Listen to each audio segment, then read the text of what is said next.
Alrighty. I don't even recall. Oh, Josh was missing for most of it. I'm very sorry, Robot, but could you quickly summarize the shenanigans that happened?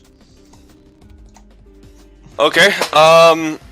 After he left, or everything? Okay, everything, so. Please.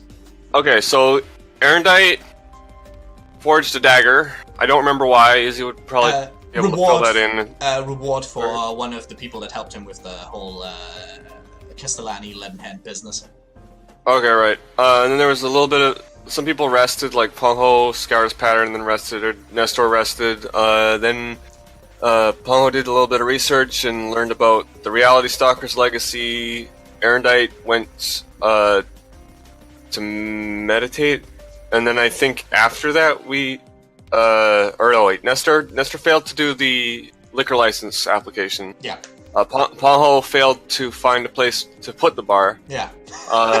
Sojak went to investigate where the cherubim was. Right. If I remember right. And then we went into the dream thing. Nestor was missing, and the player characters weren't sure why. We all went into our... Oh crap, I forgot the name. It's our head with the dream state before the joined one, where we met our diamonds. The Oneros? Yeah. Yeah. Mm-hmm. Yeah, we went to the Neros, and we all met our diamonds. Pongho's was, the opposite of him. I mean, it was like calm or whatever, but just talked a bit, then left.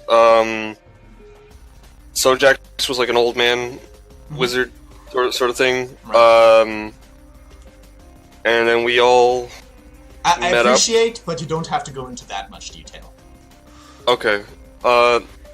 We all met up, and we tried to think about different places that we could get sort of the ideal location of to appear there. Right. We ended up going to Caesar's Palace. In the end, after Erendite, we went to like a field of swords first, and Erendite fought a vision of his mentor, I think it was. Yeah.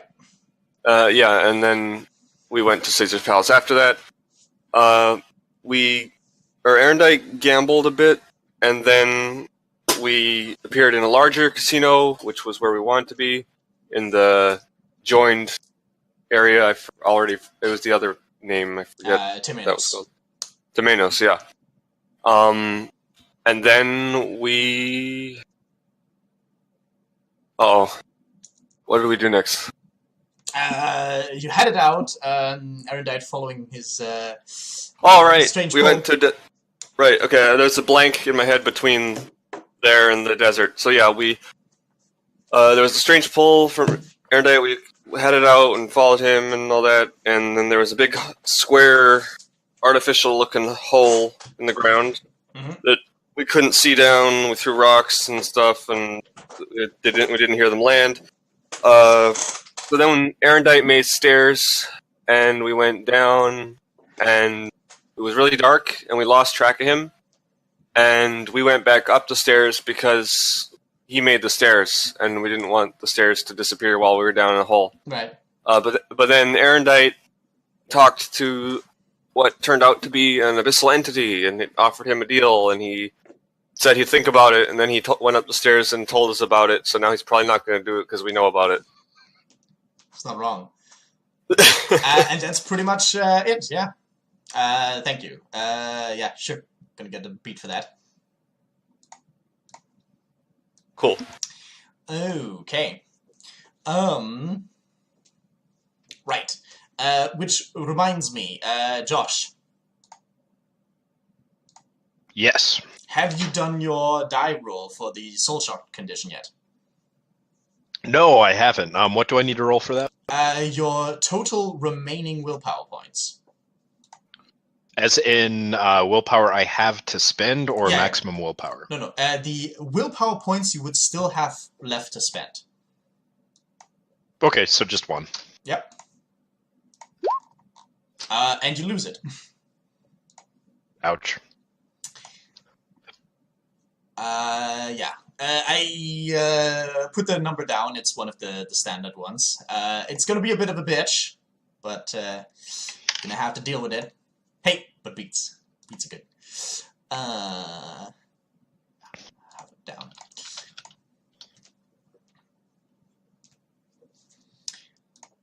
Okay.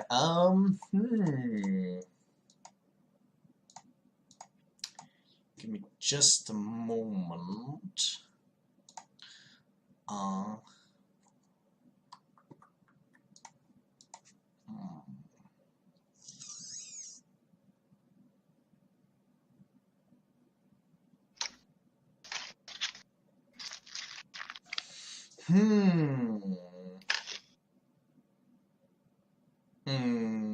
Nah, never mind.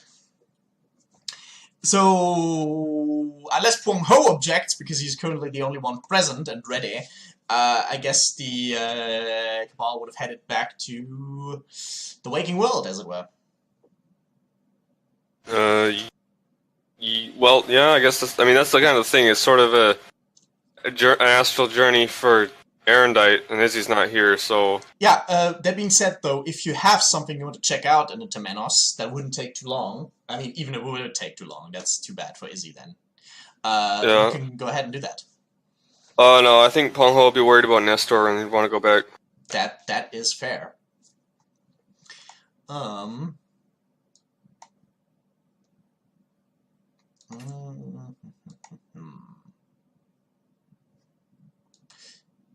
Yeah, if you just follow your astral path back home, it shouldn't be too troubling to go down the astral realms, essentially.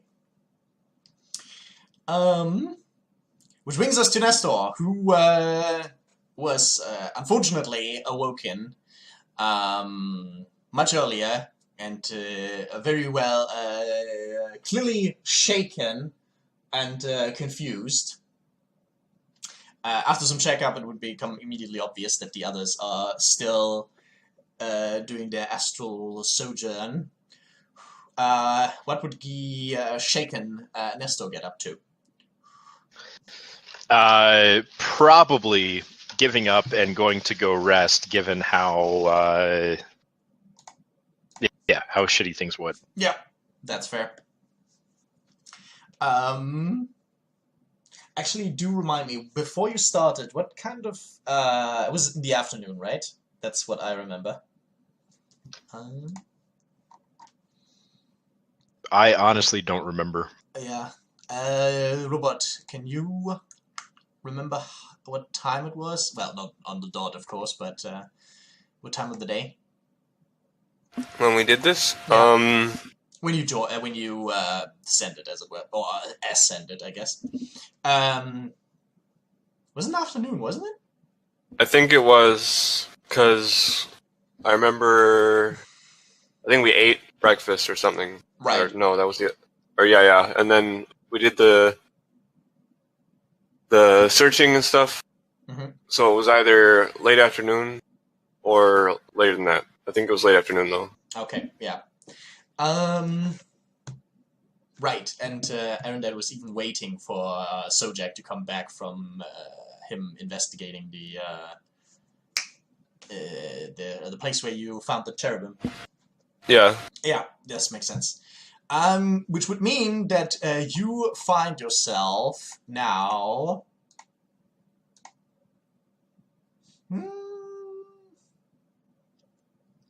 Yeah, late evening, like around 11.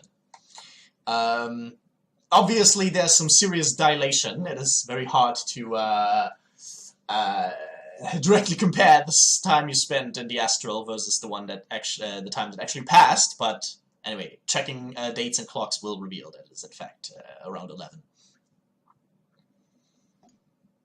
Then yeah, time to go to sleep. Oh yeah, no. Nestor would have been up significantly earlier, early evening, somewhere around whereabouts. But I don't think that changes much, does it? No, it doesn't. Okay. But yeah, what about Phuong Ho? Well, gee, he'd probably check in with the others and talk about it, and maybe see if Nestor's all right, and then go to bed. But UA and Izzy aren't here. Yeah. Do you want to inflict some random conditions on him?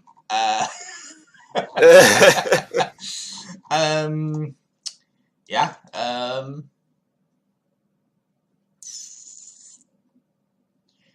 It's kind of awkward, isn't it? Like, it's no. right after a big event, and then they're missing. Yeah.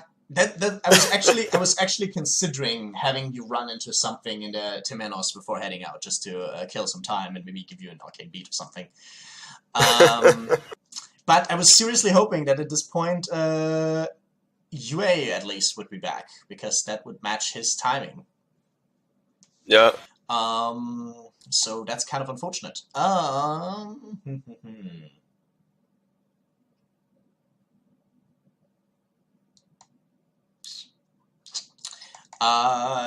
Do you guys already know what you're gonna do the next morning?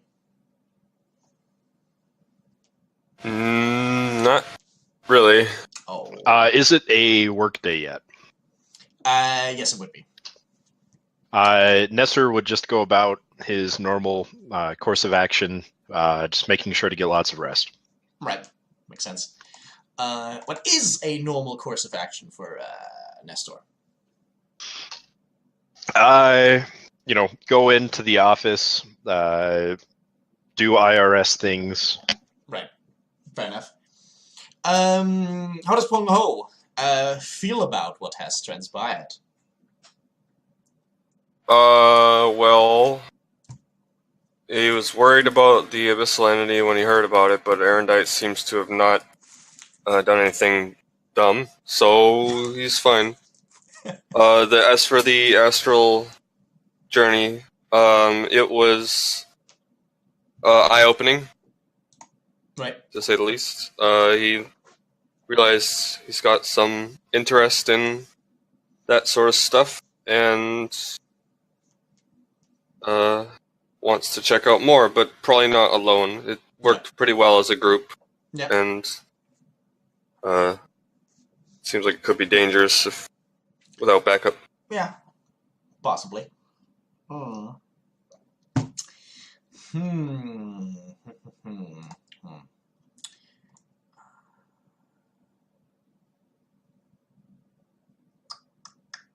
Okay.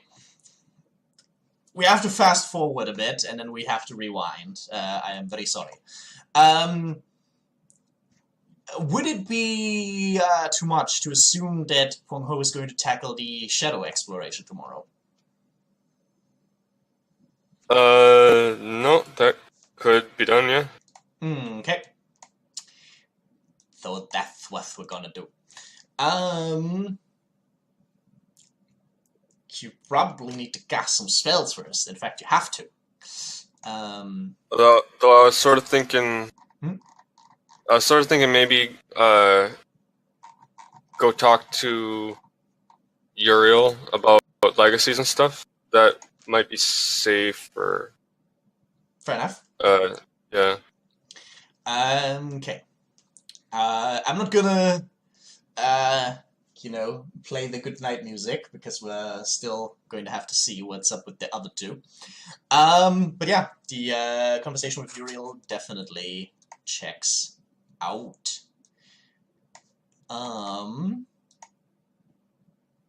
Yeah, after arranging things with him, you would in fact be invited to his home. Now the second time, I believe, that you're there. He is currently by himself. Made use of tea. And currently in his living room. And scene. So, would you like to explain a little bit more what why you came here? Well, I was doing a little research into legacies and such, and I learned a little bit about this one. I got the name of the reality stalkers. Mm-hmm. I think I may have called you about that before. And I'm sort of interested. I want to learn a little more about them, see what they're about, and maybe join them if they're up my alley. So I need to be informed to make a decision like that. But so yeah. Well, I didn't mention it last time, but I have to be perfectly honest. I was a bit surprised that you found yourself so interested in them, but getting you the contacts and resources you need shouldn't be a problem at all. Afterwards, they're mainly one of our legacies. And I have indeed checked. Unfortunately, we do not have a Soulstone or a Daimonicon here in Las Vegas at the Athenaeum. But I could definitely put you in contact with a prospective mentor outside of Vegas. It would require some traveling, of course, occasionally at least. Although if you once you have your basic capabilities of space, that shouldn't be too much of a problem anymore. And potentially I could request a Daimonicon or a Daimonicon probably. I believe the Athenaeum in Reno has one. Well, the mentor seems like a good start. I mean, so I just want to. I'm not 100% sure yet. I need to get a feel for it. Yes, I'm not too familiar with them myself, aside from the obvious things that you hear. So I think the mentor would be better suited to fill you in on the details. Have you already developed any capability with space? Not yet. Mm-hmm.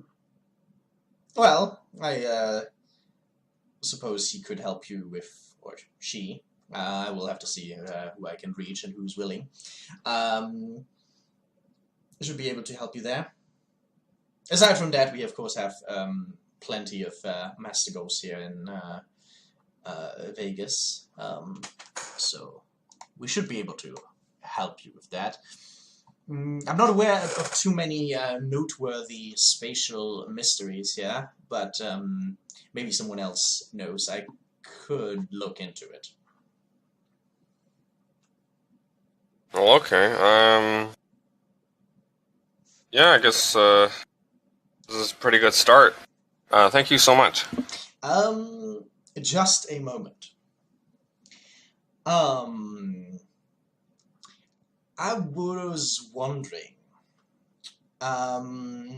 whether you would have some time and opportunity to, I mentioned the Athenaeum at Reno already, in the coming days to pick something up for me at the Athenaeum in Reno.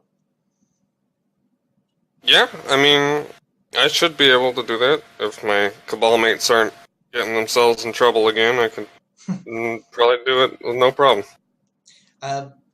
Perfect. I will call you about the details once everything is clear, and then we can find some good timing for it. And yes, of course, I will inform you as soon as I know more about the legacy mentors and so on, and put you into contact with him or her. Well, all right. Perfect. Yeah. Again, thank you. I will keep in touch. No problem. Goodbye. Goodbye. Leads you to the door and out. Wavy. Yep. And that's a beat for your aspiration. Nice. Jupe. Okay. Okay. Still no Izzy, still no Gray. I'm a little bit disappointed here. Yeah.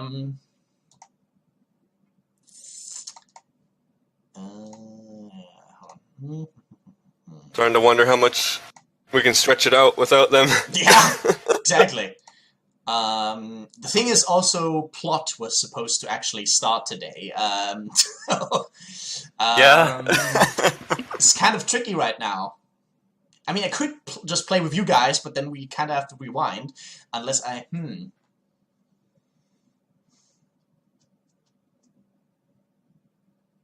I mean, I could think up some bullshit that puts them out of commission for a while, but that's also not... it's not ideal. Yeah.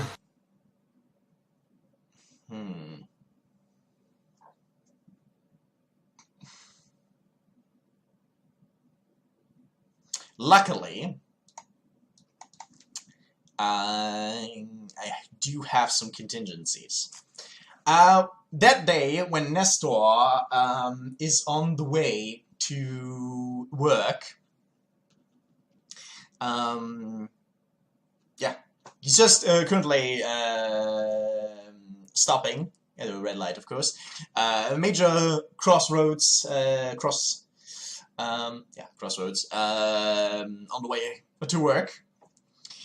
As he suddenly gets the familiar yet always spooky sensation of his mage sight tingling.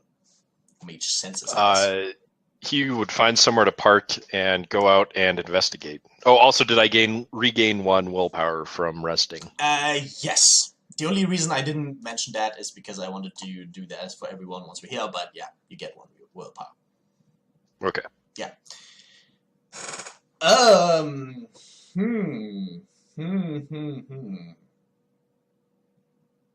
Yeah, sure. Roll me wits plus drive. Or the higher of your drive and streetwise. Let's see, drive. Okay. Alright.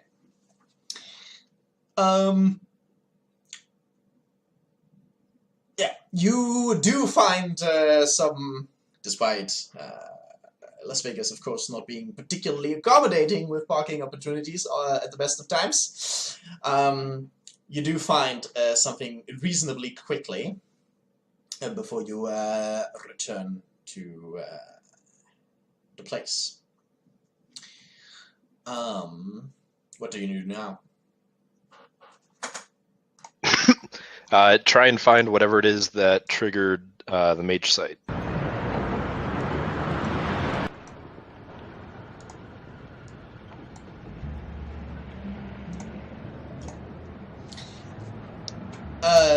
Are you putting on an active mage sight, or what are you doing?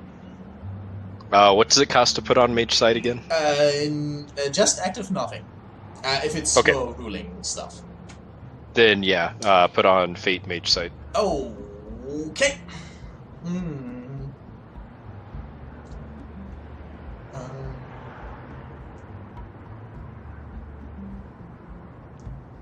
Yeah. Obviously, all around you, you see hints of the mists obscuring the past and the future. Strands of fate here and there on people, although glimpses of possible fates for them, but nothing that immediately jumps out to you. Highly distracting, of course, though. Roll me wits plus...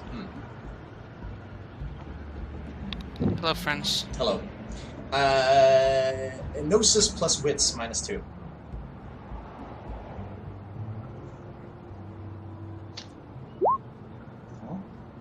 Gnosis plus wits. What the Yeah. hell kind of roll is that? Noticing something in the miasma of information Oh my god. when using Mage Sight at a lively crossroads. Oh no. Yeah. Are you okay, UA? No. Okay. Hey, but you were faster than Izzy, so there's that. I know! I wonder if anyone was surprised by that. Slightly. Okay. Shocked. Yeah.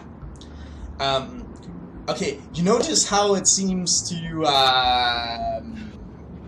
essentially recede while you're looking at it, but the traffic lights, all of them, under your vision look like they are,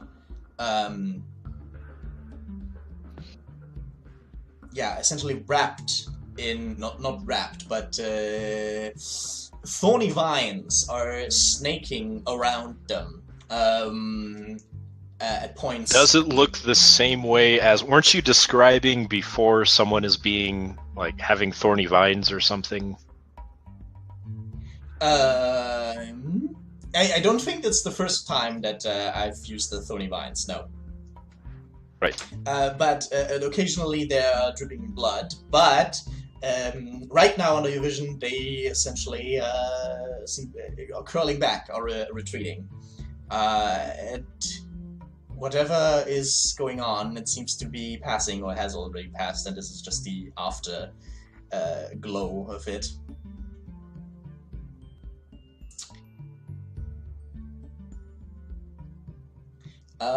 Yeah, aside from that, of course, you get the, and Josh, there we go. Are you back, Josh?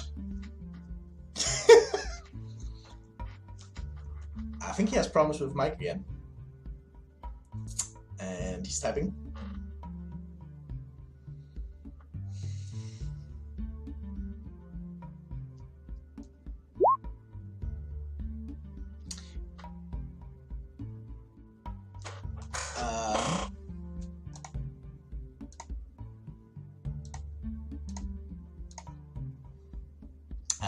It seems everyone is having trouble today. Damn.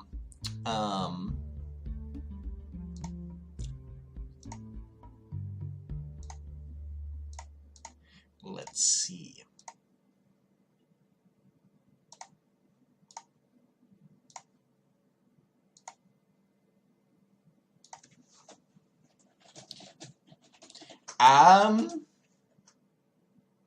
That is for the purpose of the audience right now.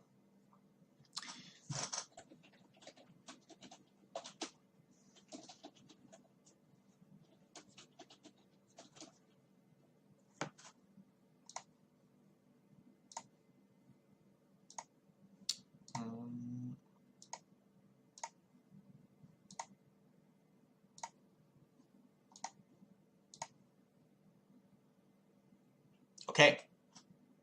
That Hello. works. Funnily enough, that's the very first thing I did, but apparently both Western Europe and US East are down right now. Fuck Europe. Yeah, and US East. That's what the first thing I did was changing. Oh, we're on US East now. No, we are on US Central now. Well, no, we just changed again. I think Gnome did it. Okay. Discord is connected to your on US server East 480. Okay, so Gnome did undo my switch, but it worked. Oh, fuck you, Gnome. Anyway, checks out. Anyway. And this is why you don't have Gnome as moderator. Just fucks up all your shit. Anyway. Yes. What was the last thing you heard, Josh? Thorny vines. Yeah, vines. Thorny vines, occasionally dripping blood, currently retreating, as if, you know, the effect is passing. Aside from that, well, I described earlier what else you see on the mage side, but there doesn't seem to be anything that is particularly jumping out at you. Alright, I know about Nestor examines it, or I forget what the technical term is. Scrutinizing, that would cost you a willpower point, though. Oh. And it also, Never mind. as I said, it seems to be, the effect seems to be passing right now, so unless you are fast on your scrutiny, it could be over before you can scrutinize it fully. Wait, I thought, so you can't scrutinize without willpower? Nope. Oh. But you don't have to spend it to make the rolls, you just have to spend it to enter the state of focused mage side. Okay. Like, there are essentially 3 layers of, or 3 states. Like, the peripheral is, oh, I get a strange sensation because something supernatural is going on. Active is, like, you get this general sense of the supernal in the world, which is, just noticing some things there and done. And then really digging into, fully understanding something requires scrutiny. And that, to enter this deep state of supernal, scrutiny, requires a willpower point to enter. That's not going to happen then. Nestor's tired and goes home. I mean, you are on the way to work, is what I described. Okay. Okay. The Nestor goes to work and, does that. Nope, perfectly understandable. Okay, alright, gentlemen.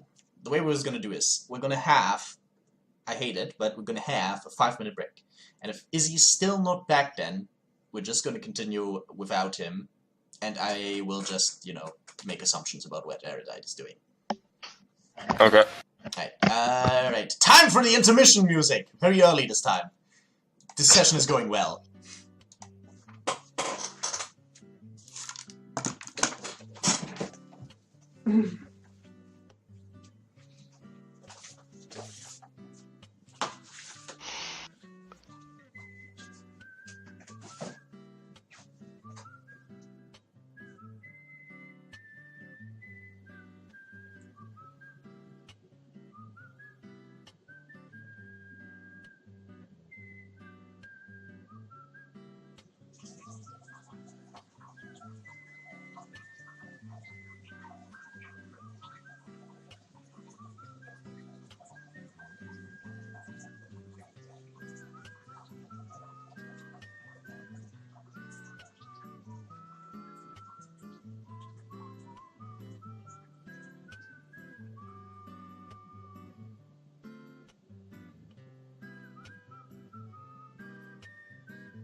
Ouch.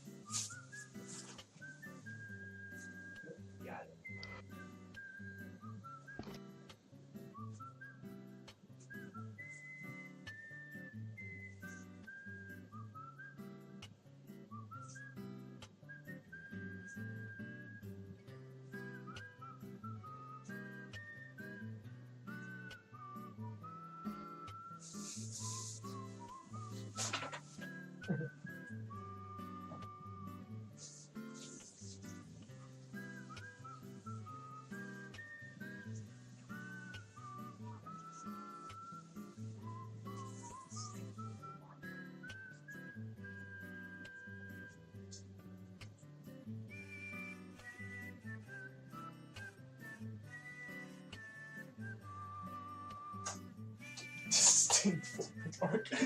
Help!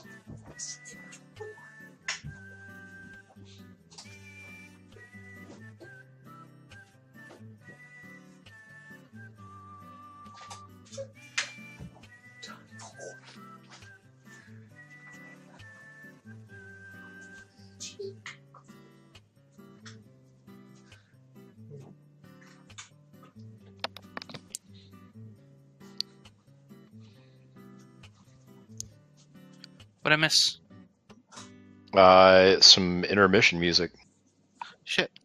Did you get up before that? Yeah. Oh, yeah, we've got a break. Because Okay. the session's going well. Well, I didn't get up. My phone rang. Let me go answer it. Which I guess is getting up, but yeah.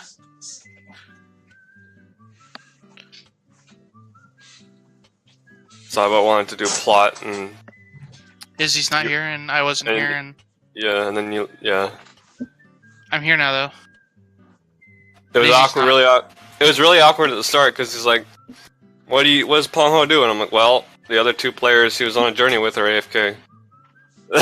So, that was... There's nothing personal you wanted to do? No, I went and... Well, this is like in the astral realm still. Like, we hadn't left. We were in... Oh my god, we are still in the astral realm. No, we're not. We left because you guys were AFK. No, I meant when we left. No, I forgot that we had left in the astral realm last session. I forgot. Yeah.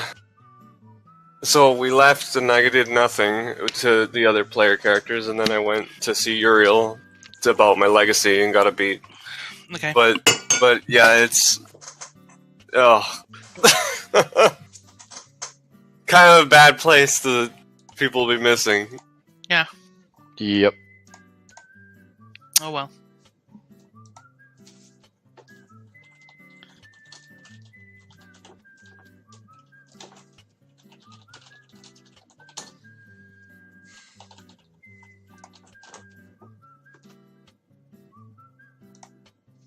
And I'm back. Oh, that's not what I wanted. Shit. Okay. Welcome back. I have this dim fear that Izzy's still not here. Your fear is justified. Okay.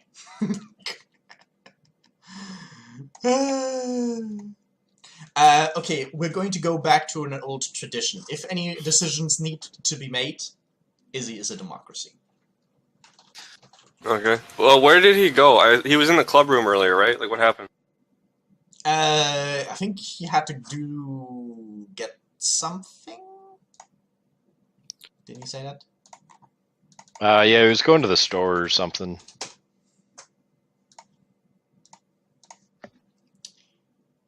Okay. Okay, can delete this now. Okay, Pongho wanted to talk with Sojak. Erendite is totally, yeah, exhausted from the whole ordeal, isn't particularly communicative, obviously. If something really needs to be decided or talked about, I will summarize his opinions and so on. But Sojak and Pongho wanted to talk. Or Pongho wanted to talk to Sojak anyway, so the scene is yours. Well, it was mostly the both of them about the whole thing, but yeah. As I said, if you address Erendite, I will handle it.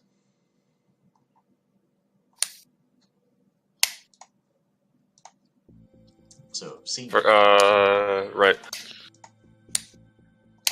So, do you want to go back there sometime? Not to that hole, but, you know, the rest.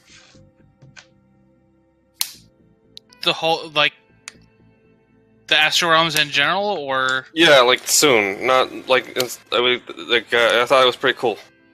Well, yeah, sure, I guess. I mean... Alright. No, like, concrete plans, but just, if you're up for it, like, sometime, I'll just be like, hey, Sojak, let's go. And then... I mean... Yeah, if just checking if you're up for it. If you don't mind me saying, I seem to have been better at navigating the realms invisible than the rest, so I can help out, I suppose. Yeah. I mean, I've sort of been getting a little more interested in that kind of thing, so if you're up for navigating it or helping me out, I'd love that. Sure, yeah. Alright, cool. What about you, Erendite?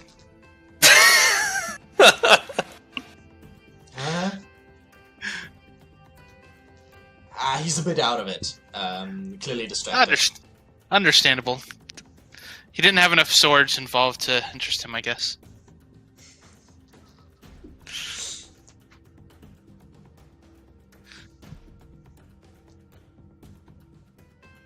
And that's all Pongho has to say. Right. I'm sure it will continue to be difficult, but we'll see what we can do.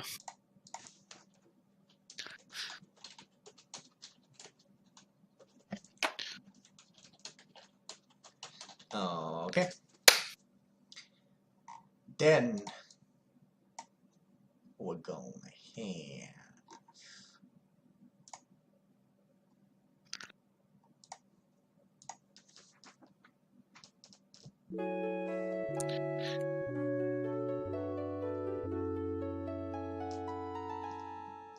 Now, Huang-O and Sojek would recover a willpower point from rest.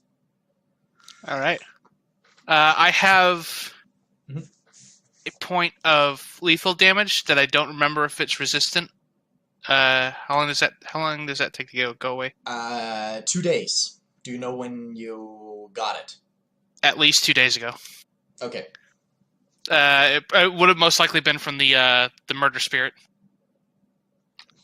I would have thought that was probably from... Oh, no. That checks out, actually.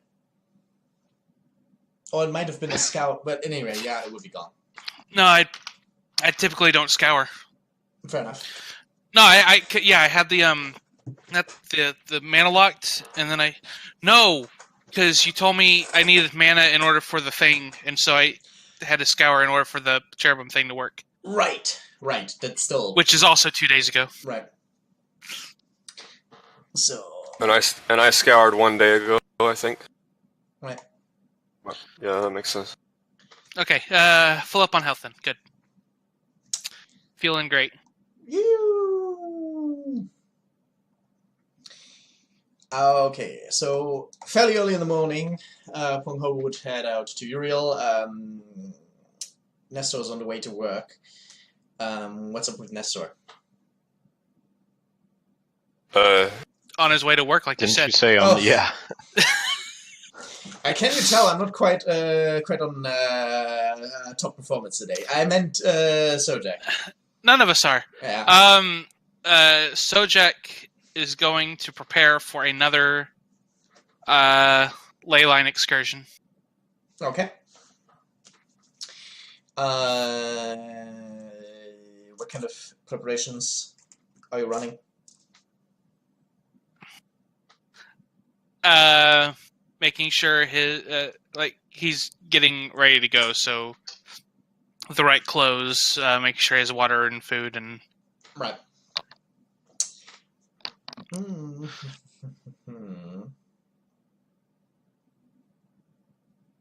Yeah, sure. You can roll me intelligence plus. Actually, we can handle that as a plan. That actually makes a lot of sense.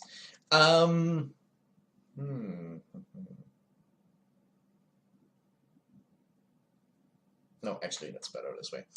Yeah, intelligence plus survival. Hooray.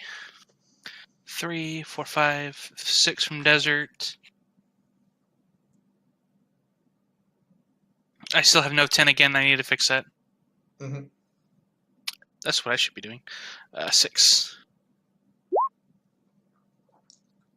Well, +1 to your next roll for the actual heading out there stuff. You do need a spell cast, I believe, though, so that you can see them beautiful ley lines. Yes. That was Sacred Geometry, Yes. which I have as a rote. Yeah. Let's see, which we said rote skill is occult. So that makes it Gnosis plus occult. Was that how that works? No. If you use the Road Mudra as a yantra, then you add this associated skill as the yantra bonus. So the yantra bonus is skill value. Okay. Instead of, +1, +2, or whatever. Okay.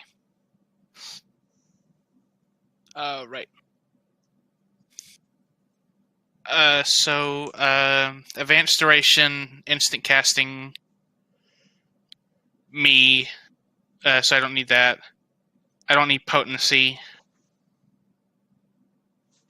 I think you couldn't even get paradox even if you tried. No. So yeah, you can go ahead and roll. Okay. Yeah. Okay. So 3, 4, 5. And then 6, 7. Does my specialty and prime count? No. For roads, it's only road skills that apply. 1, 2, 3, 4, 5, 6, 7. All right. I mean, you can still have a second yard draw slot. Right. Stick. Okay. Or no, high speech would be better. Right. Because that's supposed to. 8, 9. Very good. And it mattered. You needed that last 8. Uh-huh. Okay, well, you recover a willpower point. What's the second option you want? I have too many conditions. So... Totally want that mana. I do want that mana. You are so smart, and I am so dumb. I mean... I would like mana, please. Yeah, you get a mana point. Thank you. Mm-hmm. Alrighty. Sure, then you can go ahead and do your roll for the shenanigans. Alright. I'm going to use... Can I use both Informed Mojave and Formed Mana? Multiple conditions of the same type wouldn't stack, so you would have to use either one. I will use Informed Mojave. That makes sense. That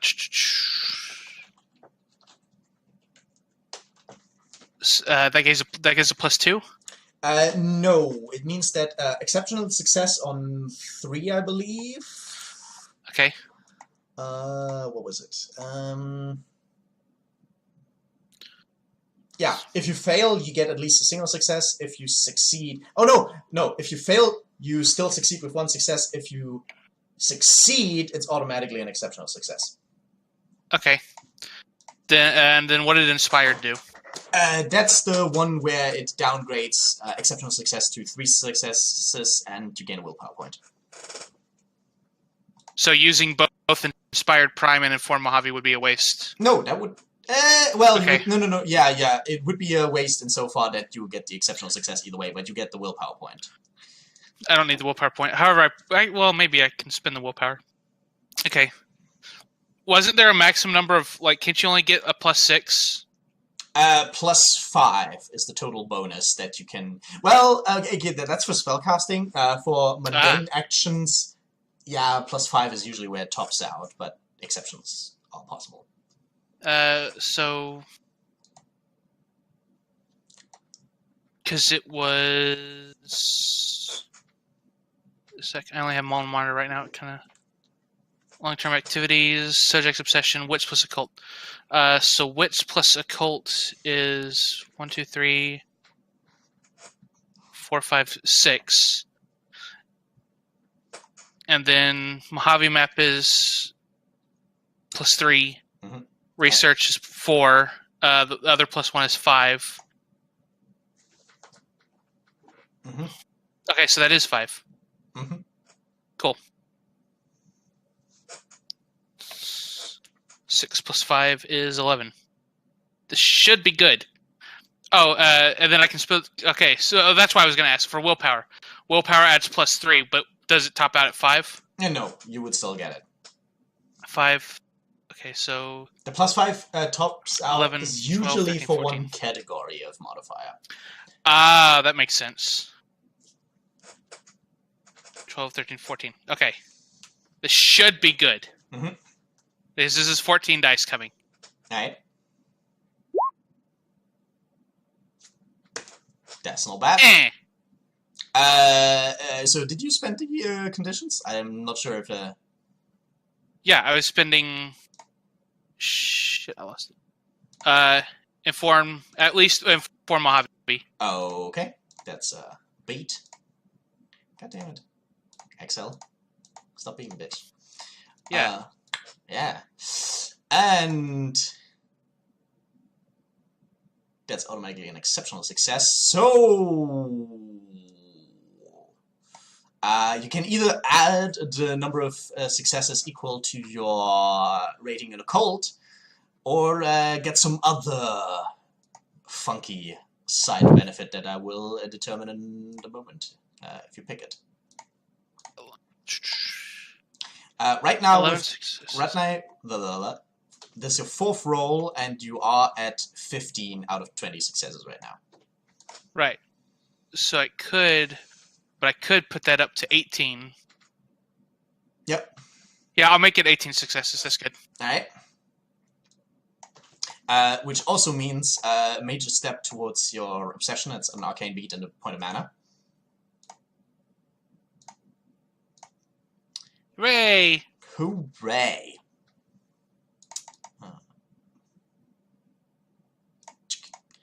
Okay. What do I have here? Oh.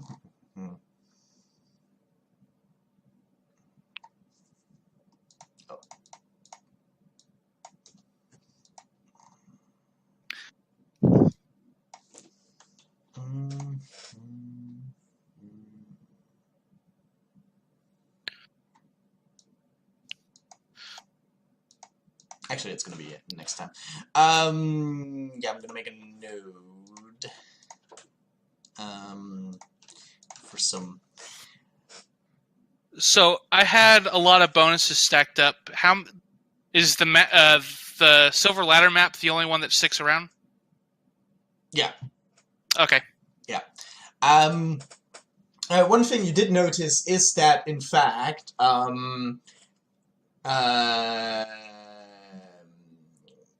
you're not entirely sure, because you couldn't get too close, but, obviously.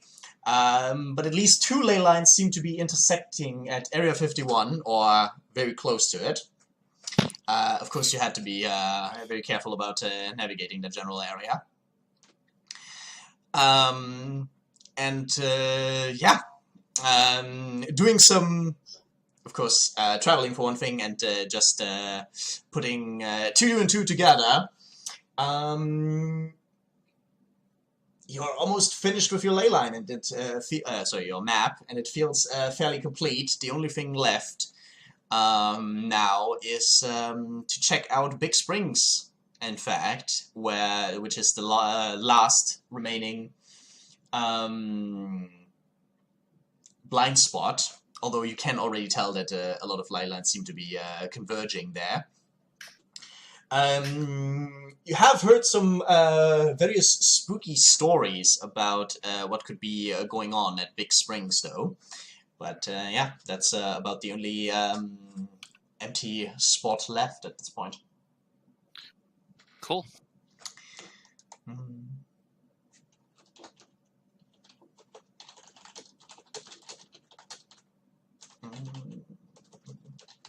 not even sure if it's Big Springs. Yeah, it has to be Springs. Okay. That will busy Sojak for most of the day, of course. Which means that it's only Pong Ho who is going to be back home fairly soon. Yeah, and has to determine what he's doing. Well, what time is it? It's nighttime, right?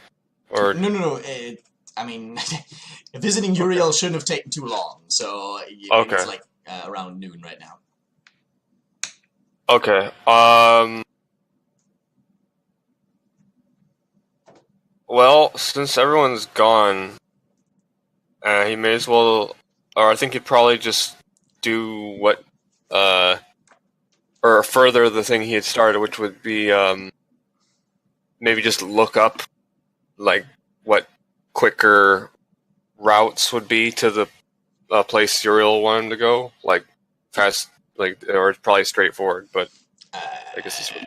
Google Maps! Yeah, well, yeah, that's what I mean. Like, you Okay. just look up, like a map out the trip Actually, kind of thing. I mean, you could get your stuff ready for a trip to Reno, but he hasn't actually told you yet where the Reno Athenaeum is. Well, it's probably somewhere in Reno, but yeah. That's a Pretty good assumption there. That's a pretty good assumption. No, see, what you don't understand is the Reno Athenia is actually in Sparks. Yeah, I mean... Yes, but looking up something on Google Maps is not worth a roll. Right. But yeah, do consider yourself educated on the route to Reno. Although, even without looking it up specifically, I don't think that the street network in Nevada is so complex that it's hard to figure out how to get from one city to another. There's literally one road that goes from Las Vegas to Reno. Well, what I meant when I said that, I was thinking like more maybe try and look at the map of the city and try and get a little familiar with it or whatever. Stuff like that. Okay, fair enough. He wants the informed Reno condition. The thing is...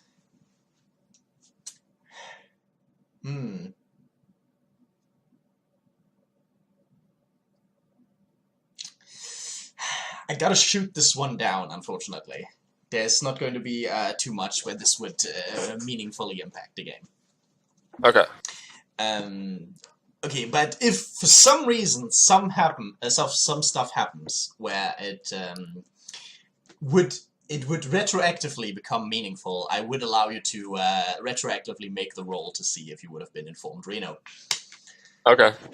I mean, I wasn't. UA's trying to. Anyway, yeah. I was not fishing. I'm an for expert condition. beet farmer. I was not fishing. I was not fishing for condition, but yeah. Okay, it's fair. Okay. And with my new 12-step program, you too can be an expert beet farmer. Yeah. Yeah, that won't take too long, though. A couple minutes at most. Anything else he does?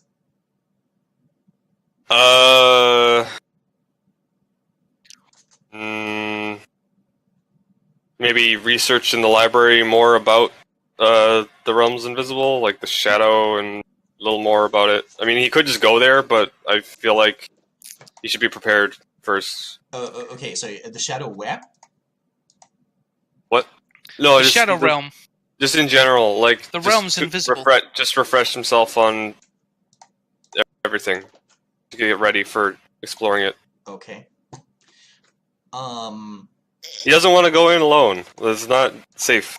I mean, to be fair, you don't actually have to enter it. You know, with Exorcist Eye, you can just be in the material and look past the gauntlet. That's true. And you are a Thyrsus with 3 dots in spirit. You should be fairly well informed. Unless something really weird comes up, in which case you will be able to make a roll for it. But yeah, you should be fairly well informed by nature. Okay, I'm thinking. Well, what about... would our library have anything about specific spirits? Or would it not have type, like stuff on the different types and stuff? It's not so specific. I mean, you could make a research roll, or research rolls, because extended action and all that. Because I was see if you find something worthwhile, but by default... Okay. That being said, specific spirits is kind of an iffy... Okay. Well, not. I didn't mean like individual spirits. I meant like the types. Like I want to look up something about like murder spirits, sort of thing. I see. Even that is generally is too general in that sense. Do you have a specific question?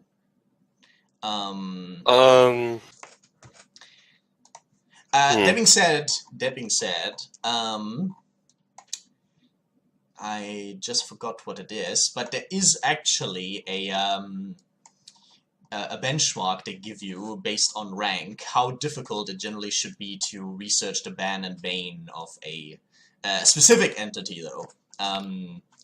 So not every murder spirit is exactly the same, especially depending on how they got their essence and so on, and their past and so on.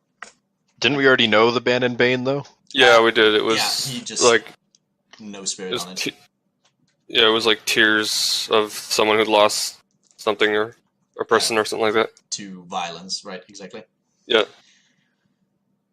Aside from that, the like the really big gods of the shadow could be researched, but their ban and bane, respectively, would generally not be known, but you could get general information of that about them. That's about it. Okay. And I suppose if you do make a spirit research and you use the exceptional success to get an extra bit of information that you just happen to stumble upon that seems to be extra, or that is extra relevant, then you could get information about, for instance, Caesar. That is to say, the spirit of Caesar's palace. And stuff like that. But that wouldn't be like so common that you can easily research it with much luck. Right. Well, I guess I'll just do that then and try and go for success, just like researching stuff like that and just see what happens, I guess. I don't know. Try to broaden his mind on the subject or something. Fair enough.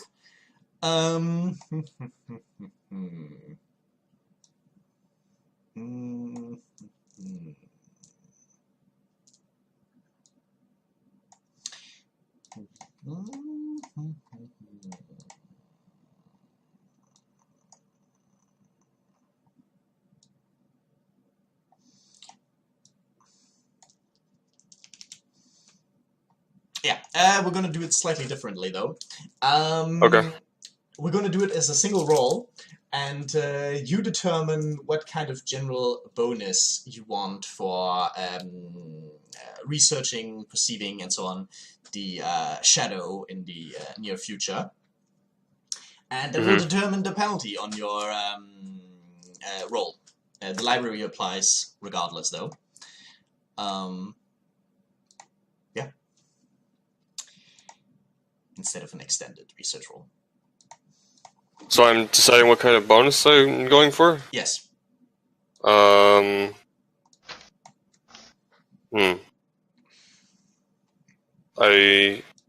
really have no idea, like, what are sort of things I could get a bonus for? I meant in a very absolutely literal sense, like a +1, +2, +3.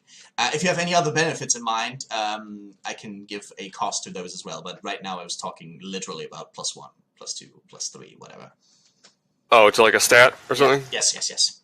As in a +2 to all my research rolls for, all my perception rolls relating to the shadow, whatever. Oh, okay.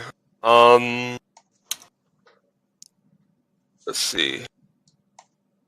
I can't remember. How about, what would I use for, like, I can't remember. Like, shoot. Okay, so how about, like, combat with spirits? Like, can I research how to, for example, like, literal +2s and 1s and stuff. Right. For, like, dodging a spirit's attack. Can I do something? Yes. Like, research? Okay. Okay, that sounds good. +2? Alright. To dodge? Okay. Alright. Then give me intelligence plus occult. Your library applies, -2. Okay.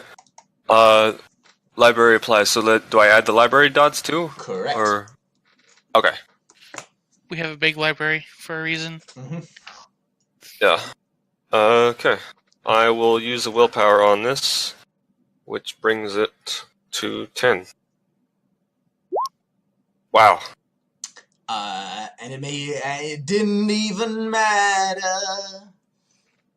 Okay, notice down somewhere that you have a +2 for fighting spirits for the okay. for this for heading out. Okay.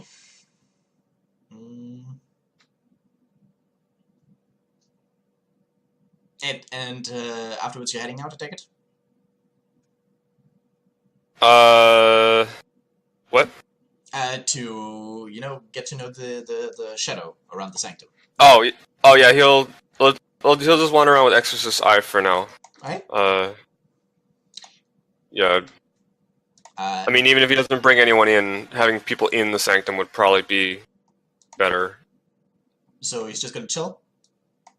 Well, no, he's gonna look around with Exorcist Eye, but he's not gonna go in. He's gonna go for a walk. Okay. Yeah. Yeah. that's what I was thinking. Kind of, Okay. we're totally not on one wavelength right now, apparently. You could Yeah. stay in, so it was like you're gonna hang around the house and just look at things. All right. So let's see. Where is that? Oh, it's 1. Disinfectant on buildings. Yeah. Primary factor is duration. What's the reach? Oh, I need to do the reach. Okay. You in fact need potency as well to see past the gauntlet. Oh yeah. So I should probably change the primary factor to potency, and then use advanced duration then. Yeah, that's reasonable. Okay. And then the +1 reach, so that's 3 so far. I think that's it for reaches. Alright, so ritual casting. Oh wait, sorry, right. Instant cast. Okay, 4. I mean, it's now Yeah. now it's only an hour, so you know. That's true. And you Yeah, can why get not? A whole Yeah, bunch Rich- of, and you can get a Yeah. whole bunch of yantras. Yeah, ritual. Why not? Okay. Well, then there's no paradox. Okay. I need to choose yantras. And I get 1 more now, don't I? You get a total of 3, yeah. Okay. Well then, it would be high speech. Mhm. I don't really need the tool now because I don't have paradox right now. Huh. Yep. Geez, Gnosis 3 is hard. Okay, so high speech. An could- environmental yantra would be good, and Yeah. item would be good. An easy one potentially is using the books you've just been reading as an Mysterium order tool. Yeah. That would work. So I'll do that, and then I need an environment one, right? So. I don't need His to. domain. Well, No, his domain is a greenhouse, so that's more about growing and everything plant related. Haha! You chose the wrong Thyrsus. Way to specialize. I mean, he could still create another domain, a spirit-focused one. We have a garage that's not doing anything. we have a garage? I didn't realize it. That's where the cars are. Where do you think I stick my car? Parking lot? Or not parking lot, but like, It's a the very parking- big house. It needs a garage. No, the driveway, that's what I was thinking. Anyway, Yeah, Yeah, while the- it's wanted by the police, hopefully.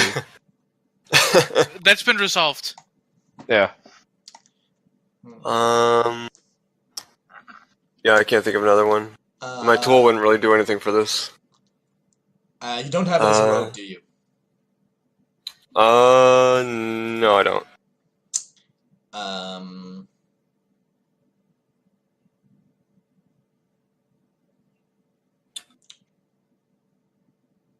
Yantras are hard.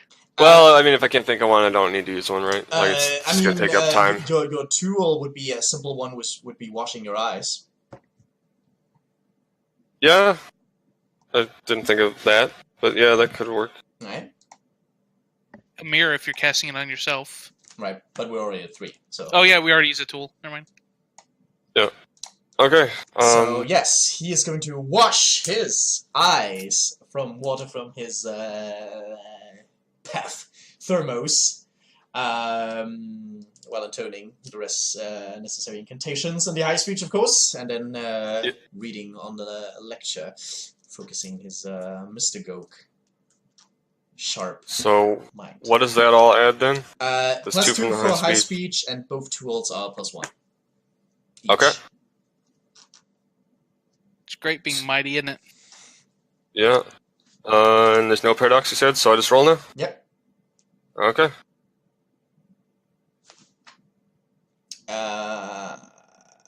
Well, you needed at least a high speech, I guess. Depending on how you look at it. But that is a exceptional success. You do recover a willpower point and can pick another exceptional success result. Let's see. Can I can get a point of mana, right? You can. Okay, I'll do that. Alright. Boom. Okay. And then you're just looking around the sanctum for now? And outside, Okay. like around the property kind of thing. Okay. Well, then... Yeah. Extended action. But we're gonna just tie this into the further exploration later.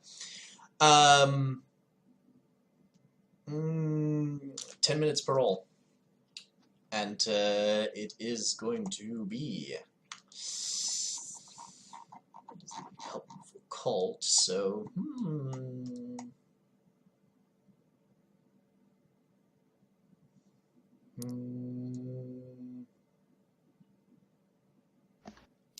No, yeah. Wits plus the higher of your occult or composure. Okay.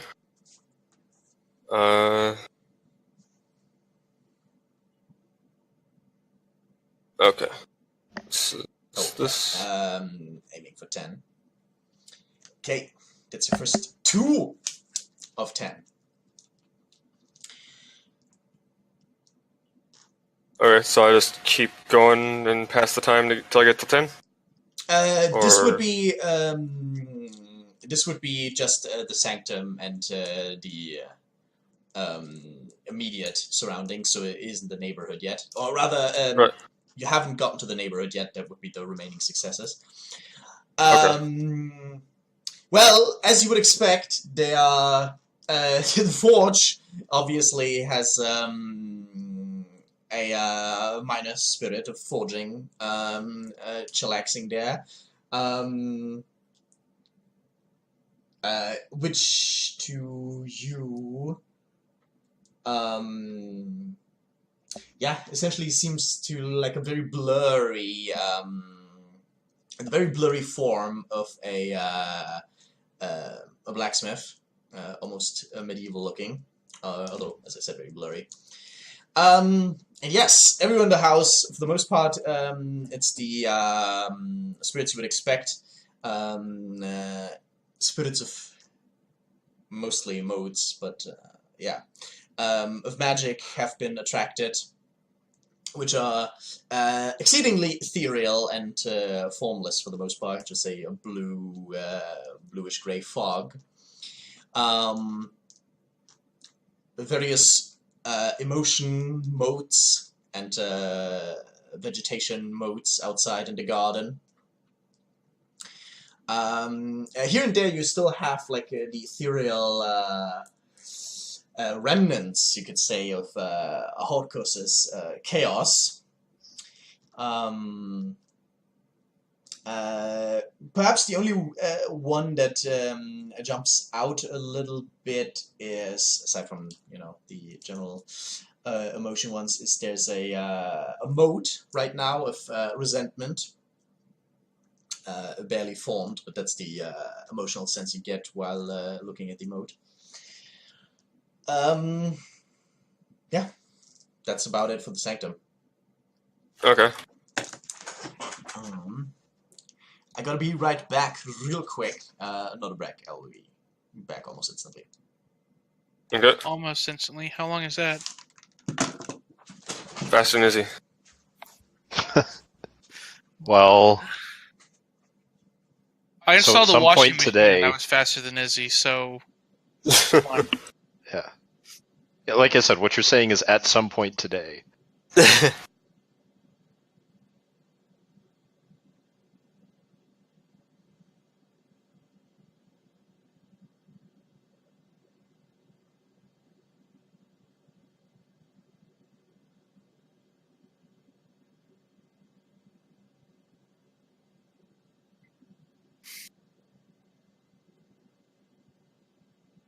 Well, you could have used concentration for +2. Ah, right. Oh well. I still got an exceptional success, but I'll Yeah. keep that in mind for next time. But then as soon as you lose concentration, the spell ends. Is the downside to that, but you're just walking around the sanctum. Well, that's one roll. The next rolls are going to be outside. Okay. Or at least that's what Saba said. That's the downside of using concentration as a yantra, though. Yeah. Is you have to maintain the concentration throughout the duration of the spell. Dramatic failure crossing the street. You have to look both ways in both the shadow and the muja. Yeah. Yeah.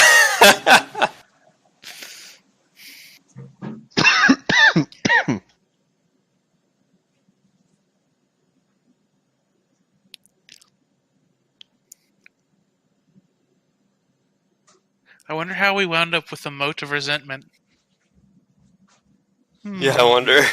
That one's a real mystery. You're going to have to scrutinize that one for a while. I am back. And that was not quite almost instantly, just a bit longer.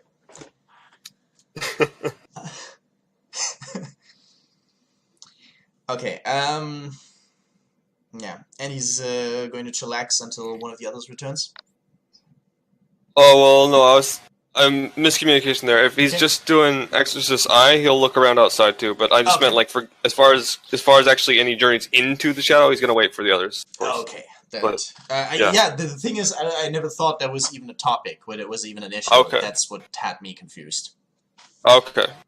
Yeah, he's going for a walk. Yeah, All right. Have Feng Ho. Okay. Go for a walk. Well, then just go ahead and do your remaining rolls until you either roll have finished all 5 rolls, or you hit 10 total successes. Okay.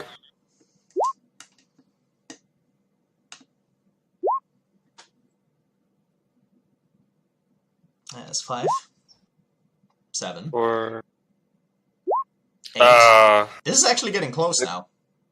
Isn't that 5 rolls though? Or let's see, 1, 2, 1 less 3. left.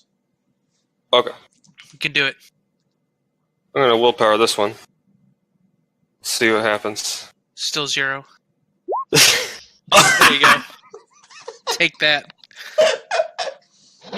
Hey, you get a willpower back. No. He will.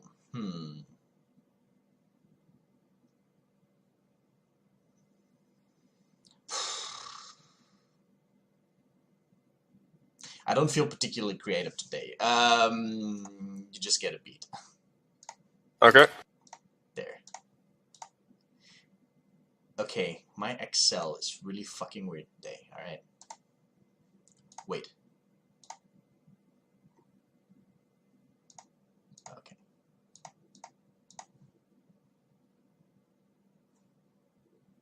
I'll get it. Okay.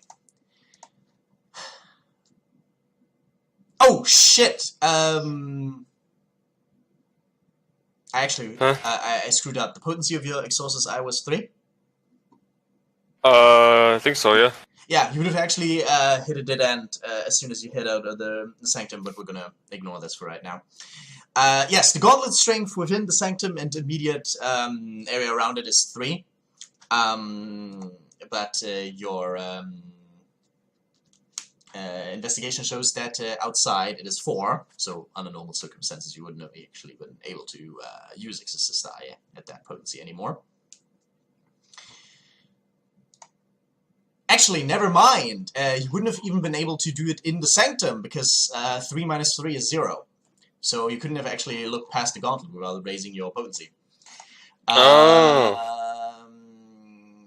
Okay, well, we're gonna do this right this way. You lose the mana you got for the exceptional success, and we're just assuming you raise potency, and then we discard the difference. That works. Yes, so Gauntlet Strength in the Sanctum is 3. The area around it is 4, as you would expect from a somewhat suburban-y neighborhood. Mm-hmm. The Gauntlet Strength in the Sanctum, though, is a falling tendency. and probably as your Nimbus develops, it will fall further, or as more magic happens. But yeah, 3 in the Sanctum, 4 in the surrounding area. Well, what you find is you see many spirits of homes, obviously. To probably absolutely no one's surprise. Pockmarked with various emotion modes and hibernating emotion spirits, and, you know, various minor spirits of some emotions, but nothing that jumps out too much. Spirits of money and associated concepts, like there's one neighborhood house there whose money spirit has warped with noticeable greed. Most of the car and trees around here are moats at best, although the occasional a veteran car has a bit more life to it, although they are fairly standard and also fairly primitive in, you know, both power and intellect. So you couldn't get any interesting conversations out of them, and at least without force or coercion or just some gifts, the home spirits were also mostly taciturn when you try to approach them in any way. Now, 2 things did jump out, and these are a bit more noteworthy. Noteworthy. Tell us more about these nerdworthies. The neighboring house, straight to your left, has some emotional spirits that jump out a little bit more to you as spirits of distrust and betrayal, and a quickly developing hate mode. Well, they're drawn to it, and the hate mode is feeding, so, and probably turning into a proper spirit very soon. Shit, son. Yeah, something seems to be going on there. Relatively noteworthy and relatively, well, not necessarily large scale, but definitely producing lots of essence of this kind. And the other one that jumped out at you is a neighboring house. Well, not a neighboring house. It's a neighborhood house, quite a bit down the road, essentially, which seems to be attracting spirits of dependence, motherly love, but also pain, ecstasy, and horror. Oh god.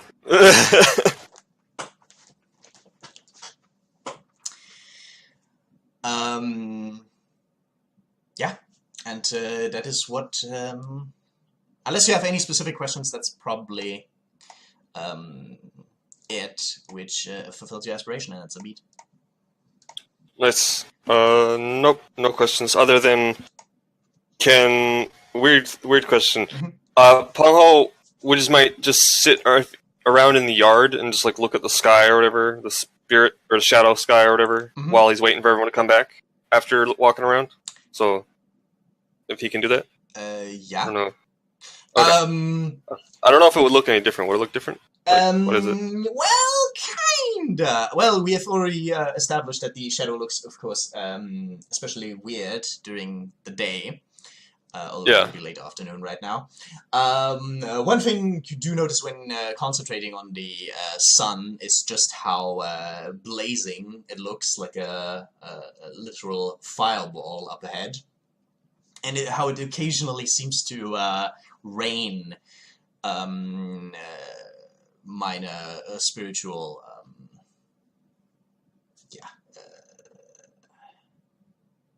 things, essentially. Couldn't think of the right word. Unsurprisingly, because you're looking at Helios.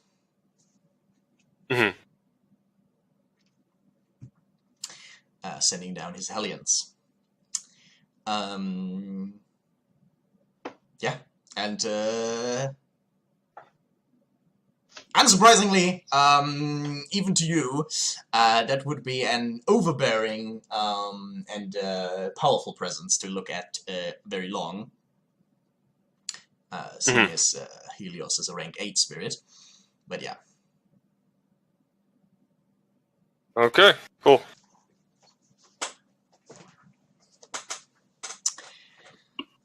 Alrighty. Wait. Are you trying to tell me looking at the sun is bad? No, it's not bad at all. It's just overwhelming. That being said, the Hellions are very definitely going to appreciate it when you praise the sun. Remember, kids, to not look up at the sun without your executor sight on. Exorcists, but Exorcist sights on it. I knew it was something. yeah. I mean, I could do life magic and get some. I'm sure there's some kind of animal that can stare right at the sun. Yeah, but in the shadow, this wouldn't be as much of a problem. Yeah. Oh, I know. I meant in response to UA. All right. Okay. Fast forward. Well, actually, Sojak would be probably be the first one to return, but we don't need to take it so precisely. But yeah, soon enough, both Nestor and Sojak would be back. Erendite is still extremely lethargic. Good night, Erendite. Yeah. Tuck him in, kiss him on the cheek. Stroke back his hair. Just abusing Izzy while he's gone, jeez. I mean, it's the democracy. We could say that's okay. Yeah, Izzy thinks it's fine. I vote that Izzy thinks it's fine. Okay. All those opposed say nay. Very well. I'm okay with it. This is not He'll never have a problem with it until he listens to a recording. I don't know if he does that. Wait. He's back! He's back! Holy shit! Holy shit! Oh my god!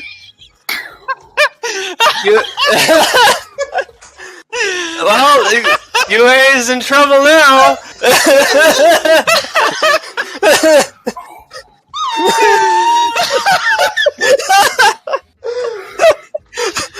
God damn it, Izzy!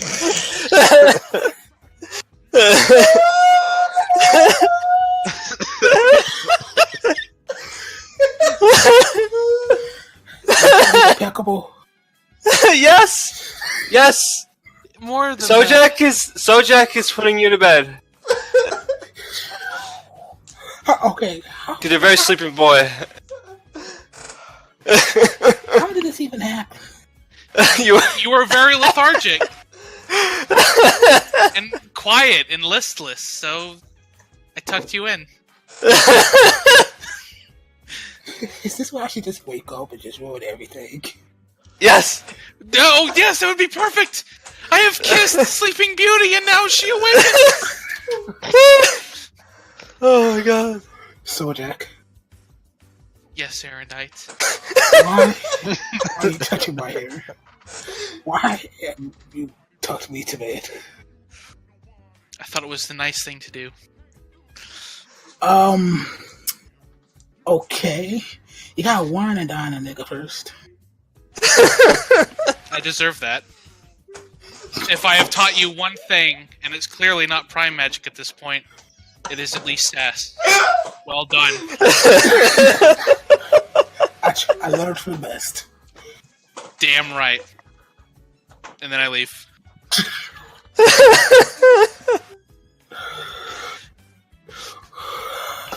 You know, somebody told me to get on. I was going to put my wings in the oven. I was like, you know, I'm about to hop in just see what's going on. Very good. Was, yeah, a very interesting time to get here. You know what? If we're going to make another easy trope, it should be I have impeccable timing. You're hit and miss. You're either really fucking good at it, or you're really fucking awful at it. And that's why it's impeccable.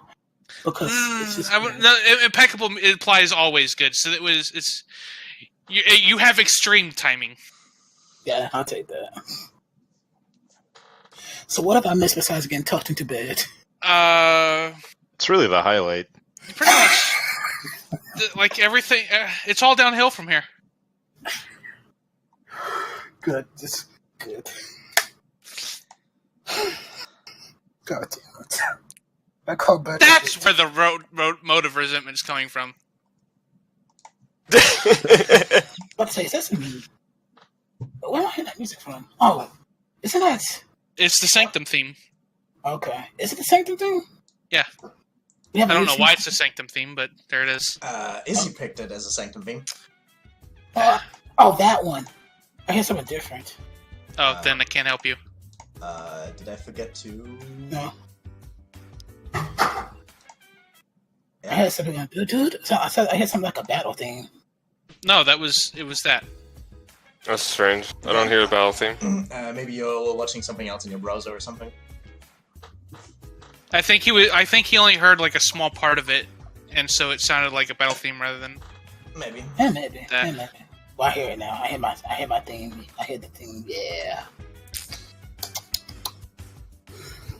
Anyways, everybody's back. Good. Even on my work, I may get up every now and then to put wings in the oven. But besides that, I'm here. Because food's important. Because sustenance. Okay. Is this a new day or is it the same day? This you is got a one day. willpower from sleep, so it's a new day compared to. Okay, I was wondering last time. because I saw 2 willpower. I'm like, what happened? Yeah, It is because I was already I put that in when he said he's stroking your hair and tugging you in. So it's just updating because I didn't actually expect you to ever come back this session. But you know what? You can keep it that way just because I went along with it. Let's not. I will. I tried. I mean, you can sleep if you like. Well, is it a new day? No, it is a day after the astral journey. Okay, okay. That's what I was wondering. Cool. Yeah, that is the +1 willpower that is still in the text. The +2 was thinking that you weren't actually coming back. So what time is it right now? Evening-ish. Yeah. I will go find Sojak again then. Sojak has just returned from mapping out the ley line. Dang it. Has just returned. He's back. He's here. Oh. Well, that's Sojak. What does he want to try teaching me? Prime? Whatever the hell you want. How about right now? How about right now? Yeah, how about right now? Alright, cool. I'll order pizza. Alright. Now you done it. Now you done it, man. What'd I do? Do carry on while I get ready for the pizza. Uh-oh. Now you done did it. This might work better out than I expected. Alright. Okay, that's Pizza Hut. I guess for the sake of tradition, we will have Pizza Hut. Tradition must be continued. I mean, out of character, if we're doing tradition, I might as well pull a gun on you, too. How about no? Okay. Anyways. Order pizza. Mm-hmm. Okay. At least my bashing damage is gone.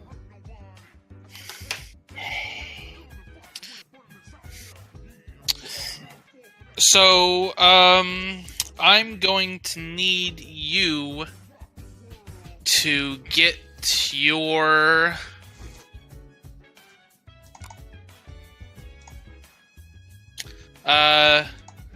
tools. You don't need hammers. Well, maybe you need hammers. Mostly chisels and stuff. Things for like fine engraving and stuff like that. Sure, I can get that. I'll get. Does it have to be regular tools or can it be my Pyron tools? Whatever. Alright, then I'll go get my Pyron tools then.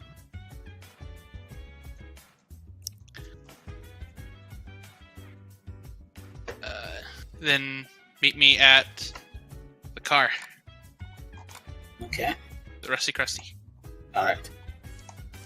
I'll go get my parent tools and go meet him at the rest of custody. Fuck, can't find that image anymore. I guess you didn't did it.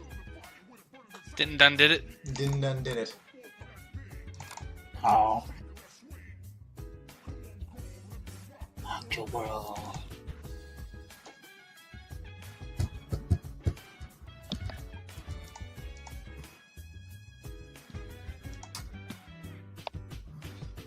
Don't let me hold you back. Okay. The scene is still yours. All right. So at the Rusty Krusty, so here's what we're gonna do. Okay. With matter, what kind of spells do you have that would improve either the performance or the duration of the Rusty Krusty? Like, that's a pretty easy thing, right? To improve the condition of him? The rest of Krusty? Condition, improve its strength, improve its performance, that kind of stuff. I could probably make it thicker. I don't know if it needs to be thicker. Like, you can't make it run better? Like machines sounds like a matter thing. Yeah, should be able to do something. Let's see, Right. something to improve it.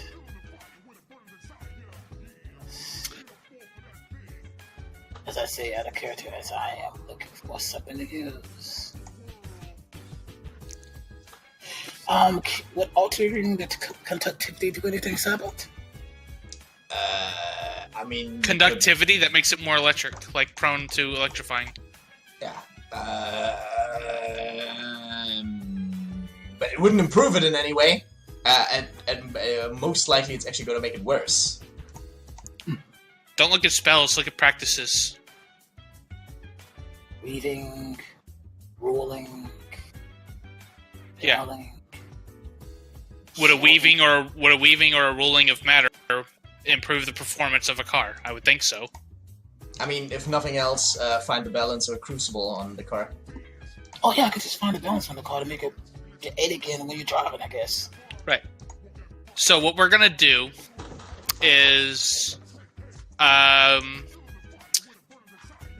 I am going to give you Prime Sight, and with Prime Sight,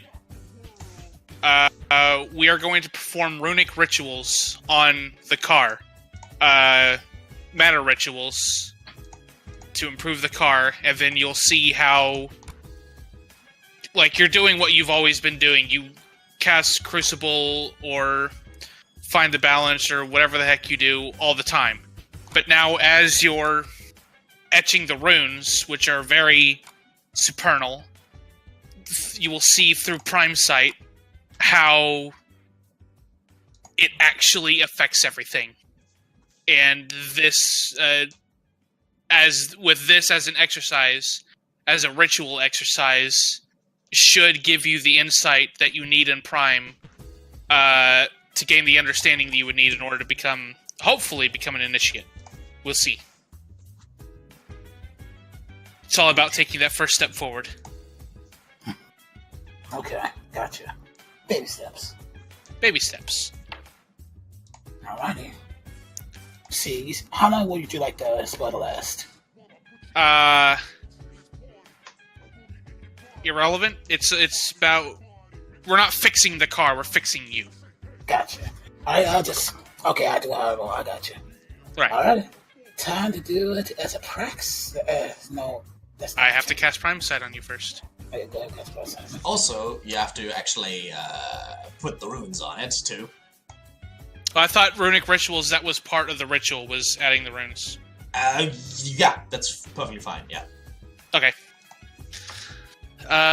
So that...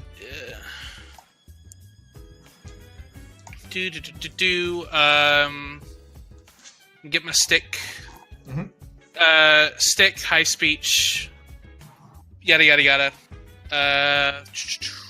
Gnosis plus Prime 3, 4, 5, 6, 7, 8. I need it to last a little bit longer than instant casting, improved duration, and that's all I need, I think. Yeah, sounds about right. Okay. 1, 2, 3, 4, 5, 6, 7. Okay. Wow. I mean, that's still way ahead of the mathematical average, so nothing to complain about. Wait, how's that 4 successes? 1, 2, 3. Oh, 4. Okay. 4 tens. I thought I saw 5 tens. That triple 10 though. That triple 10. I know, and still no 10 again because I haven't. Yeah. I was going to oblate as soon as I got home, but then Aaron's like, "Hey, I finally want to learn Prime, so I have to jump on it." Yeah. I mean, at that point, the mathematical chances of you having let's move on. Let's move on. That's gone. It's gone. It is never coming back. Yeah. All right, so he should have Prime Sight.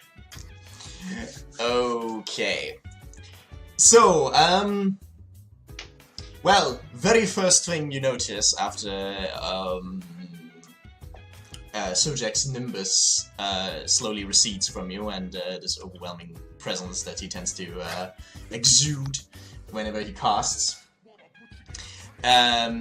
is, well, you're not generally particularly used to seeing much with your mage sight on people, but both you and your and Sojak seems almost light up and not necessarily blaze, but shine with a strange inner light under suddenly. And now and again, you get strange flashes of things while your gaze is wandering about. Like, for an instant, you see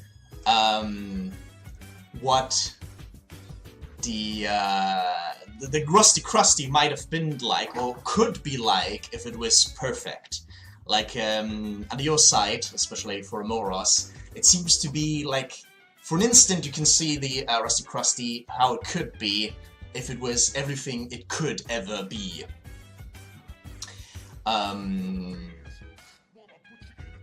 Yes, similar effects happen while you're just passing around or looking around. Of course, you see quick, small whiffs of mana here and there, although it's usually gone as quickly as it is there. And just other strange energies you can't quite identify. I got a question. Yes. If I look into the car mirror, what do I see when I look at myself? As I described, you seem to be shining with a strange inner light. Okay. Yeah. Are you looking for something specific, or? Oh, no, I was just curious. Okay. Does he look like a bitch? Not actually, surprisingly.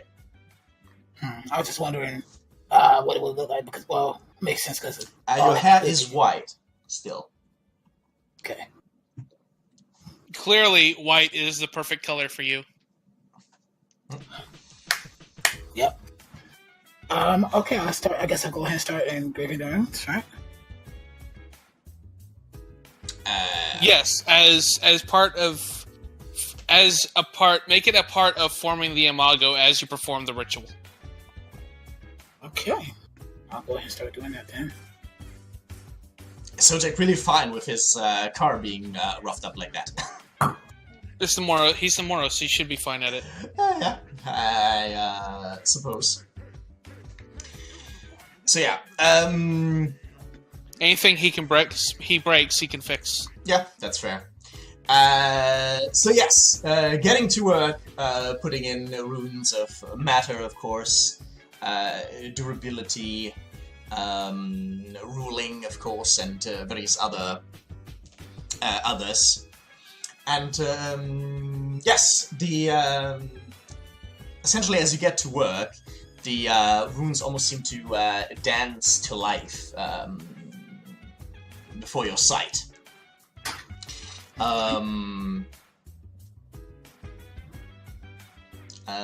Becoming almost so real that you feel like you could touch them. At times almost dancing around the car as you get to work on it. Okay. Do go ahead and do your casting. Alrighty. Let's see. Instant casting. Advantage duration. 8 again, because why not? That's all I can think of. Yeah. That's all I think I need, right? Wait, did you say instant casting? I did. It's a ritual. You are not doing instant casting. Ritual. Oh, yeah, that's okay. This is going to take 3 hours. Okay, cool. Then, I'm already touching it, so I don't need to worry about range. Advanced duration. That's it, really. I think that's advanced duration. Alright. Just end at 8 again. Yeah, end 8 again. Just so we can see how the car feels after me doing all this. Alright. Still no paradox. Alrighty. So, practice. Okay. High speech. Fathers. And The ruins. The ruins. So that's a plus 2. Alright, so I'm at 9 dice. Okay. With 10 again. Feels good to have a bloody 10. Exceptional success. Alright. You cover a willpower point and get to pick another benefit. I'd like a condition.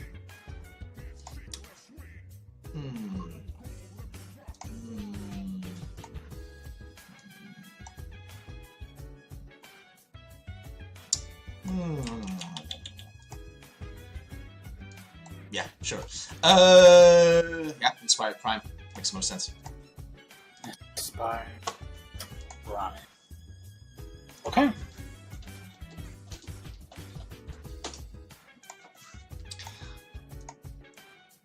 Alrighty. Spell goes off. The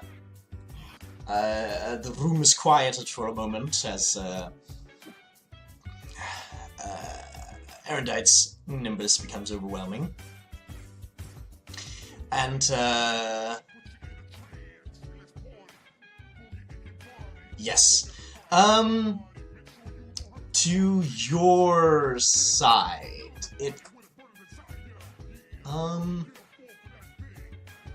yeah, you essentially see from an unknown source how to you it seems almost like the imago you just built is almost filtered through these dancing ruins. Both the runes that you placed physically on the car and as well as that seem to be dancing around. And now they're filtered through as under some strange light the Rusty Krusty seems to change. Almost imperceptibly so. It's more a sensation at that point. Feels a bit like Sojak's Nimbus, really. But yeah, absolutely assured that this is a bit closer to what it is supposed to be.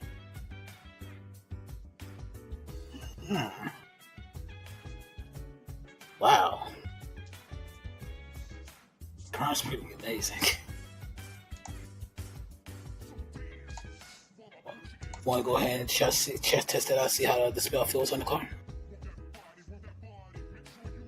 Are you done already? Shit. You fell asleep. Pretty much. Not really. Like I said, this is more about fixing you than fixing the car. But I'll out of care. I'll take a look at the car under Prime Sight.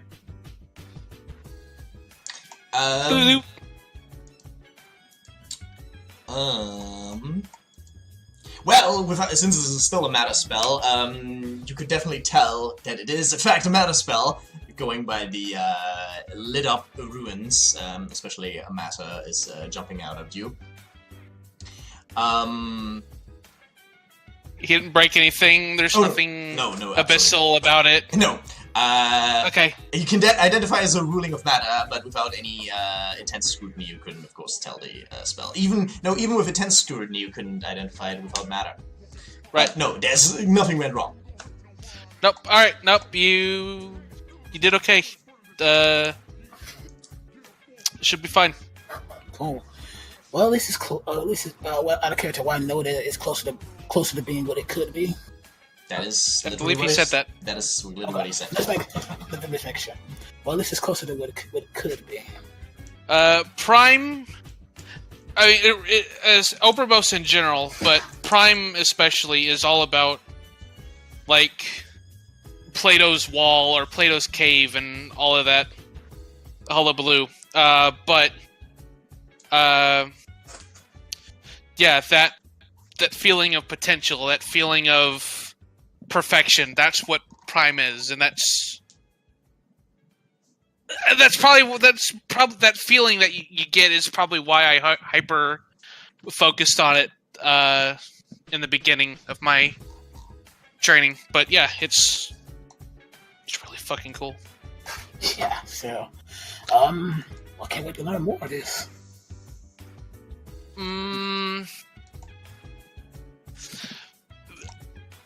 The easiest way to continue learning would be just seeing, like, studying mana. Look at how mana interacts with things, how mana interacts with your spells. It's basically learning the underlying mechanics behind spell casting. Yantras, mudras, imago, that's kind of stuff.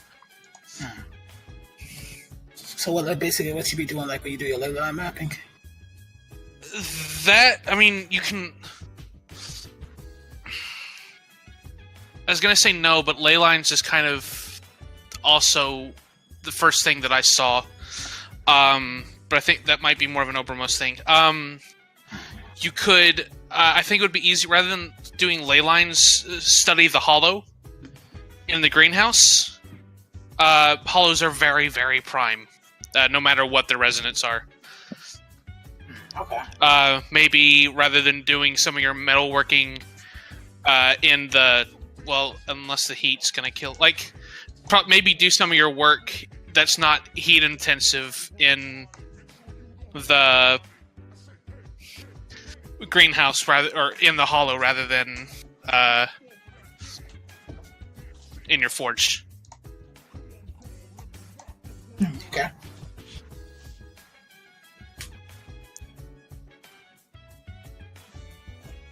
Okay.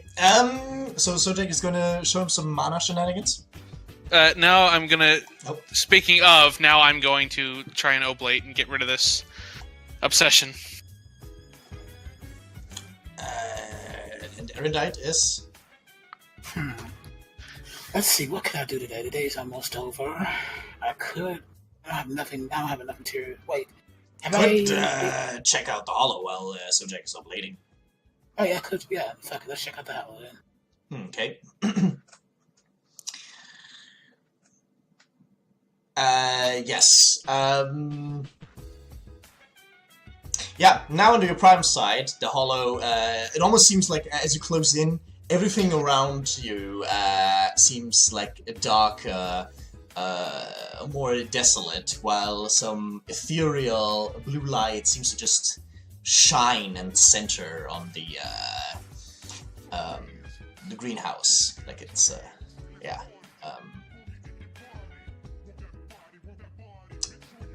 Definitely jumping out. Sorry, what? I said like it's kind of like it's drawing in all the light. I think it's exuding light rather than drawing it in. Yeah, everything else seems so dark and pale compared to the hollow, to the greenhouse.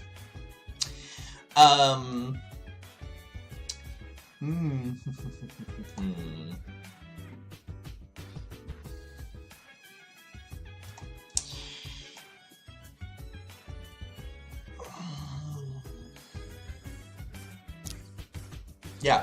Sojak. Roll me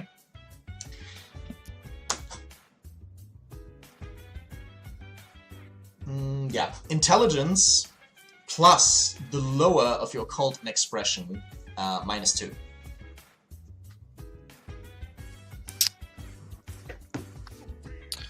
You said intelligence? Yes.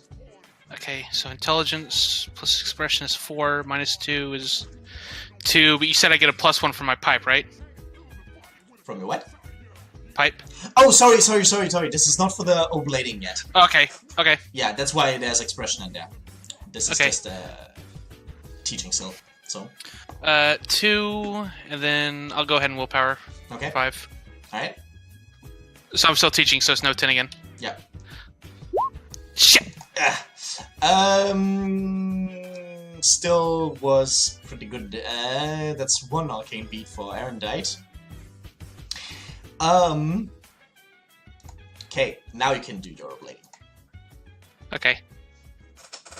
Which I've forgotten the roll for. Composure plus Gnosis. Composure plus Gnosis. Yeah. Composure is 3, Gnosis 2 is 5, plus pipe is 6. 10 again. No 10 again. No, 9 again, in fact. Oh, yeah. Mhm. Okay. 2, 3, 4, 5, 6. Thank you! Alright, you gain 2 mana. Unfortunately, haven't gotten rid of the obsession yet. You're 1 success short. Well, luckily there's 1 more mana in the thing. But you still need 3 successes total, though, but chance there.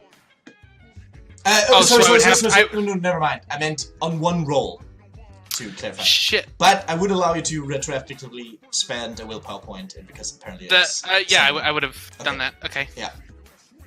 So put in 3. Yes! There you go. Needed it. Okay, so you gain all 3 mana, and you get rid of the obsession and gain an arcane bait for it. Hooray! Finally! He feels like he has control of the mana flow again. The mana must flow. Yeah.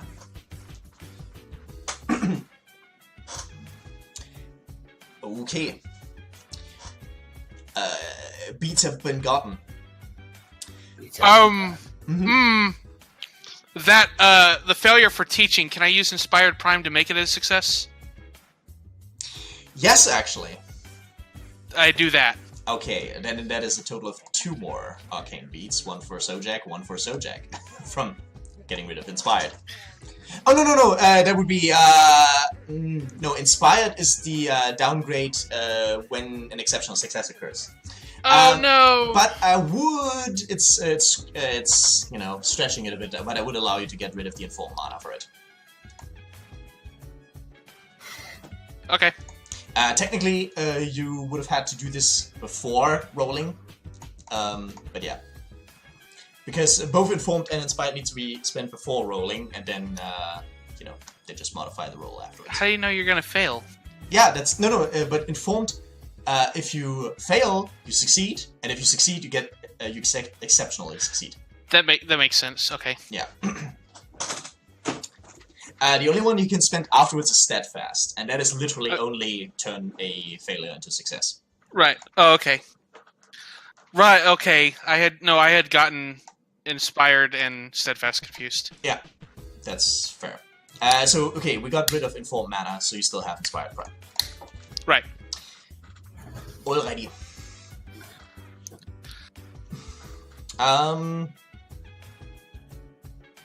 We got the beats. Yeah.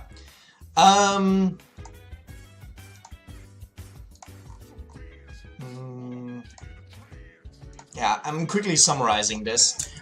Earlier that day, Erendite would have been called by Centurion. Okay. The question has been raised. Essentially, Trigger contacted Estes and him. That, you know, you have been in Las Vegas for a while, and they think it is time for you to finally settle on whether you will make good on, you know, we were considering being Banner Warden of the Penultima. Or, if that doesn't suit you, just do your regular arrow duty, in which case you would be assigned to Centurion's Claw. Okay, repeat those two, the first option again. Become the Banner Warden of the Penultima, at which point, being the Banner Warden would be your main duty, and the arrow would relieve you of most of your arrow duties. Most, not all, of course. Especially in your forging duty, you will be very, very busy for the arrow. But aside from that, you will probably not have to worry about much. Or you would be assigned to Centurion's Claw as a talent. Claw being essentially a squad. One sounds much more fun than the other. I'm about to say, which one? The one being to his talent? Yes, because we don't do anything that requires a battle warden, as far as I know. That's true. It is true. Sure, I'll go ahead and be towards Centurion's Claw. Okay. Ask if there's a trial run involved. Let me see what duty under you is like. Yeah. Alright. Then, that is cleared. At least nobody can blame you if, your Cabal mates die. It's not your business anymore. Shit, dude. Yeah. I mean, they don't need battle one. They'd be fine. They know how to protect themselves. Actually, with him gone, we're probably going to be in less trouble. Oh, that's away. We're in less danger. Thank God. Okay, then, and then the second thing you would like to bring up, or that you would bring up. Okay, first up, welcome to the team. You're gonna meet the rest of the Claw soon enough. And then he would ask you how long it would take you to forge, well, now it is 4, Gladii and Lorica Segmentata, that being, Roman Legion-style armor. Can I do a intelligence plus class to try to figure out how long that will take me?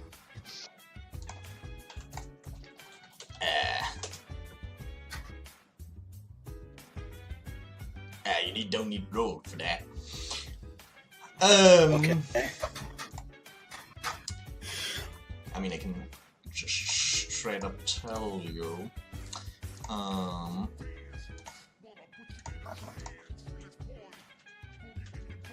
Once I find yes.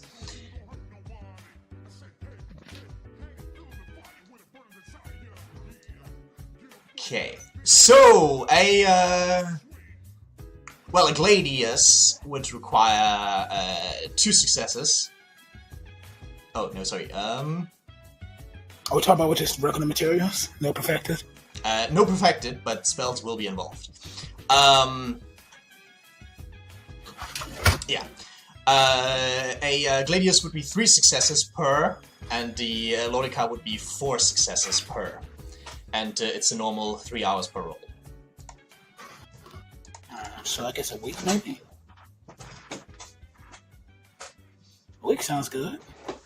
Okay. Have you fulfilled all your other promises, though, about, hey, I'm going to get you this to do this heist, though? I did that already. Okay. I'm pretty sure I've done, wait, have I done Punk House? No. Okay, I certainly do Punk House. I'll say a week or 2 then. He would want to nail you down on a specific promise. Okay. A week. Give me a week. Okay. Would having to enchant all of them to be able to ward ghostly attacks and be able to hurt ghosts add much? On the character. To do that, I would need willpower points, right? Or willpower dots? Why? Why dots? Oh, no, he would clarify they only needed those spells for a single evening. There's in a ghost town, a little bit outside. There seems to be, well, they haven't been able to closely identify it, but some kind of monstrosity that is chaining a ghost to its will there, and they want to smoke it out. But they will have to go for legions of ghosts on the way there. Okay. So just for evening, okay? Out of character, so that means if I was going to go to death, I would probably need to because how do using multiple subjects work again now? Advanced scale? No, not advanced scale. Well, I mean, depending. If you're doing it by spell factors, then it's -2 per extra subject. And if you use advanced scale, then just advanced scale hits 5 subjects, and then then it doubles for every -2. It's all in the quick reference. Okay, is there a way I could just do it with reaches? Because spell factor, I might not be able to do it. I might have to. Yeah, by casting it with advanced scale. Advanced scale starts at 5 subjects. Okay. Okay, cool. And then it just goes with them, and they'll be fine. So what? I'm trying to remember because I remember one time you said once it leaves the area. Oh, no, I'm thinking about advanced area. Right, that's in an area. Yeah, you can scale-wise. If the subject is an area. Yeah, scale-wise, you can either cast on specific subjects and their patterns, or an area. But this wouldn't be an area casting. And either way, whether you cast it on specific subjects or an area, both standard scale and advanced scale are possible. They just, mean different things at that point. Say that again. You said in any way, then I heard nothing. Okay. So subjects, or essentially it's a mode of casting. You either cast on subjects or you cast on an area. And then scale essentially means the same thing, except advanced scale means more subjects to target when, casting on subjects. Or when using an area effect, the area of effect grows larger more quickly. Okay, at least with this advanced scale, I wouldn't have to worry about dice penalties. No, but you would have to worry about paradox. How much paradox we talking? I mean, it's a normal extra reach for the scale. Okay, this is just 1 reach? Well, just for changing from standard to advanced scale. Okay, and then since I'm picking 5 subjects, I'm guessing that's 5 reaches? No. Okay. Okay, so it's just 1 reach for that to standard. Normally, you have standard scale. Okay. If you spend a reach, it changes to advanced scale. And advanced scale starts at 5 subjects, and then goes up to 10, 20, 40, and so on. Yeah, I got you. Okay. Okay, so then the only reach I'll probably be doing for that is just changing it from standard to advanced. And all the other stuff I have to do. Yeah, depending on what you cast on it, yeah. Okay, cool. I was trying to get the steps of getting there in my head. Okay, I got it. Shouldn't be too much harder. I should be able to do it for the rest of the whole day. All right. It is decided then. Currently. Hold on.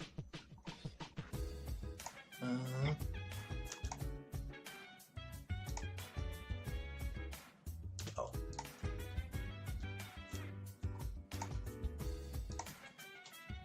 What the hell? I would ask him, Citerian also, by the way, just to understand that. David and Menhit are currently keeping the situation in check. They might call you on short notice if they need help, especially with the ghosts. Okay. I would also ask him, while on the subject of the weapons and everything, what is his goal, as an arrow, as it is right now?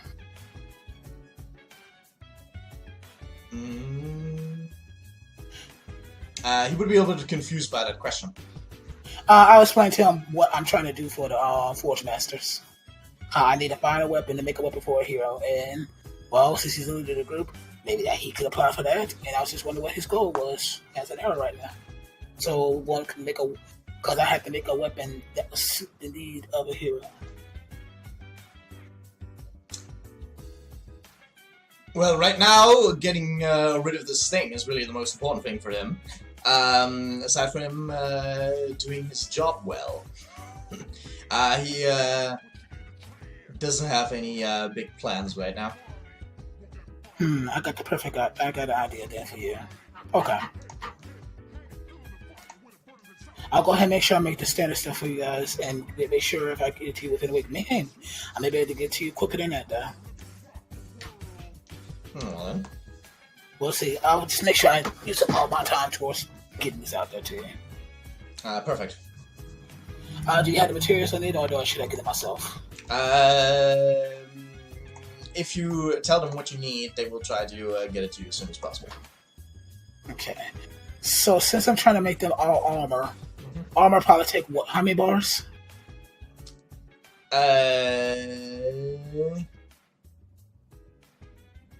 3.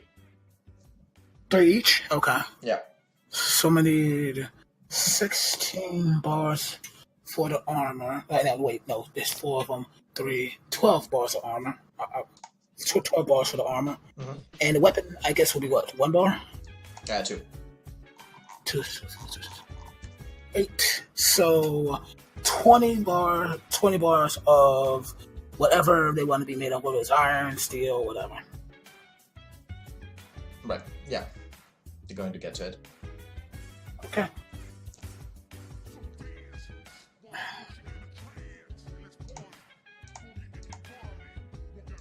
I will tell him that I'm happy to be of assistance to him and his team. Glad to have you too. Getting magical items when we need them is helpful. Yes.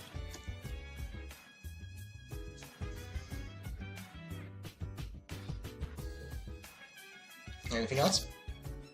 No, I guess that'll be it. I'll go ahead and wait for myself to get the bars before I get started. Okay. At it, evening, Alexandra would bring you what you need.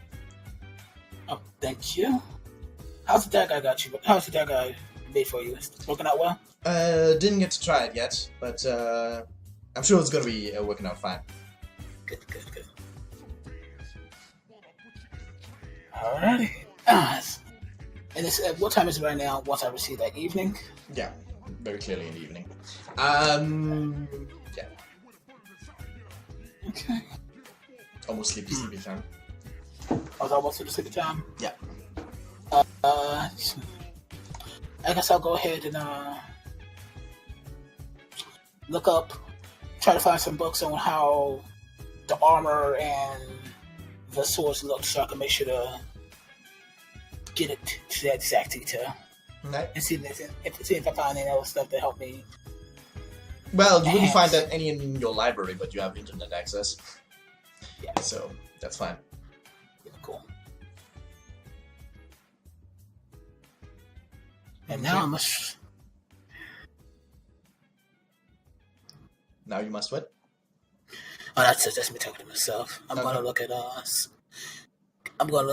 protective materials right quick. Okay. So Pong Ho and Nestor, what are they up to that evening? I kind of lost track of what day it is. Still the same day where you headed out, walking around the neighborhood. Okay. Mr. Rogers. Have I heard anything back about the liquor license? Not yet. Have we seen any sign of the abyssal entity? No.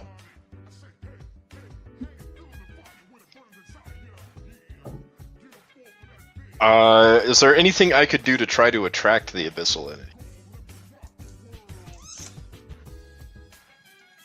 Attract? Well,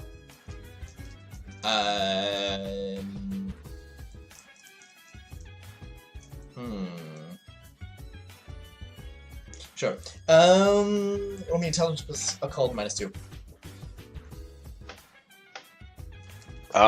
Does this count as awakened mage shit?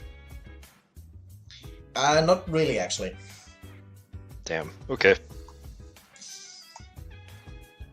Nope. You're blanking on ideas. You figure, Peng Ho, this is more like, Peng Ho's field. He might know more, but, yeah. Oh, have I healed my lethal damage yet? When did you take it? I forget. Was that when I was fighting with Erendite?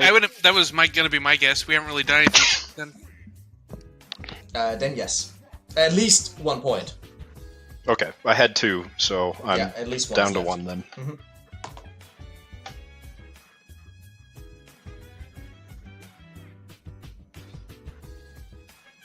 Okay, well, I'll be going around just looking for signs of the abyssal entity or trying to find where it might have gone or something like that. Wasn't he soul shocked from suddenly leaving the abyssal realm? Not the abyssal realm? Astral realm? No. Yeah, from being ripped out of the astral realm while having visions of all his paradoxes. Yeah, what about it? I don't remember if that caused damage. No. That's a mental, spiritual thing. I've had that damage for a couple sessions. Right. So where are you heading? Where are you walking around? Yeah, just walking around. Where? The sanctum. Okay.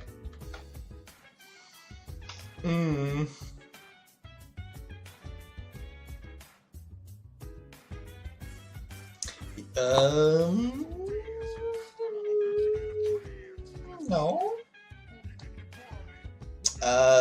Just the usual things you would imagine or expect to see on your mage side here. Okay.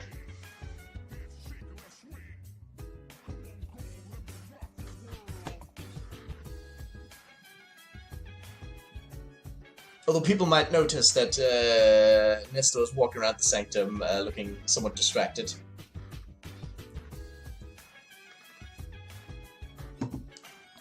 Oh no, the Guardian is doing weird shit. What are we gonna do? Yeah. It's fair. Yeah, fair. What's Peng Ho up to after that? He will... he knows he's screwed up on the finding a location, right? Like, I didn't do a dramatic failure. I did a regular one? Okay. He might just try and... okay, a failure in this case is kind of relative, but yes, to Peng Ho, he wouldn't have found a good location that wasn't taken, that seemed appealing, and so on. Right. Can he try again today? Oh, well, excuse me. Huh? Sorry, I was yawning.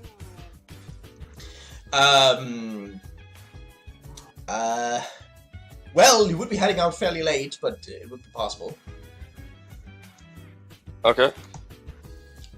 I mean, he tried at a different time before, maybe he'll spot something he didn't during this different hour. Yeah. This is club and bar time anyway. Yeah. Yeah. That's fair.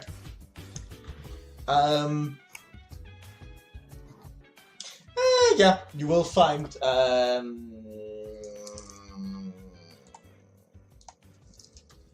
something suitable.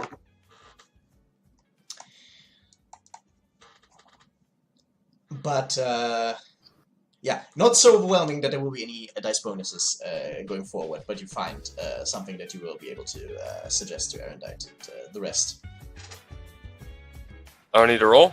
Nope. Okay. Okay. Although I presume that when you're back, most of the rest of the Cabal will be asleep. Unless... Speak up now, if that is incorrect. Sounds good to me. Okay.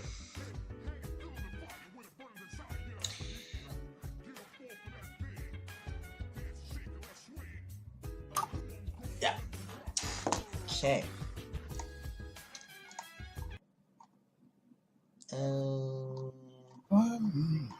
Yeah.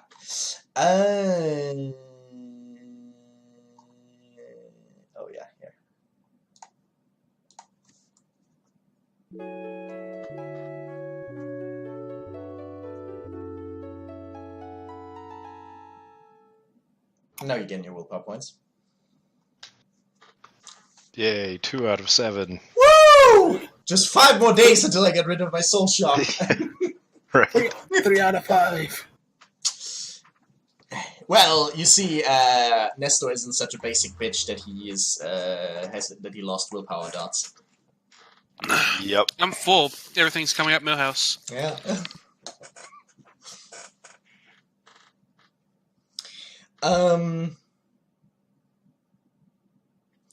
Well,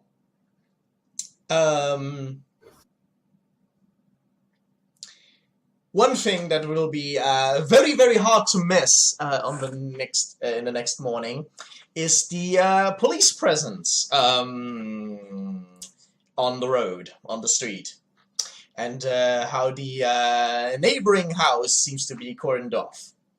There's a ambulance still in front of it, multiple police cars. It is hard to miss, you might say.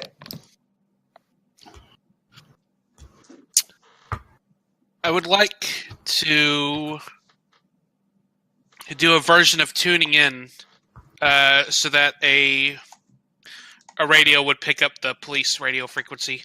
Okay, yep. Do go ahead. Yep.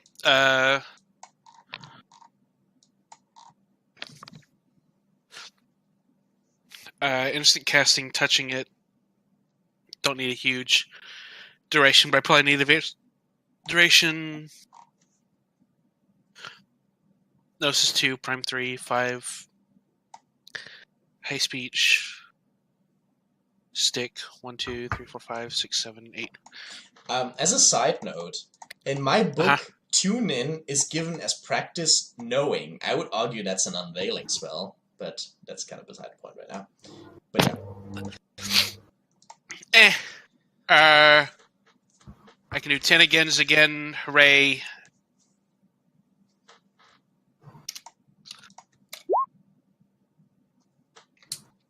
Alrighty.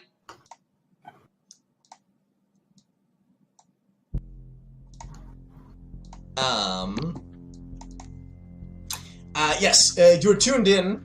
You're only getting, at least right now, you're only occasionally getting bits and pieces of conversations and codes going back and forth.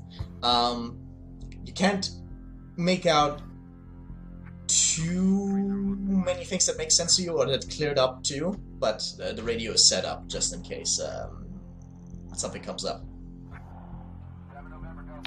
Okie dokie. Mm-hmm.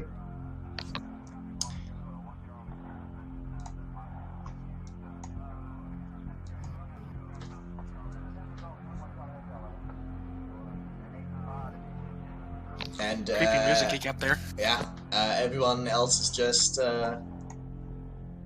about it. Do we know what's going on? Like, where is he setting up the radio? That is a good question. Where is Sojak setting up the radio? Wizard's Tower. So his room. Okay, so we probably wouldn't hear it then, right? Unless you walk by and hear police chatter. I guess I am sort of patrolling the sanctum.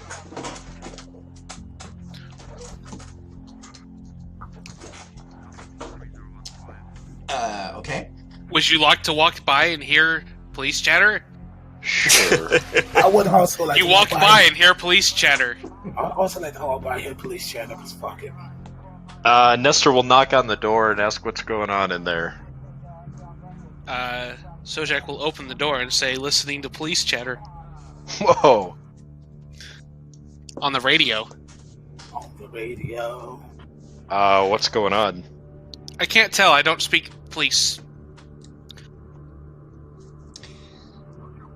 But, nothing really stands out. Mm-hmm.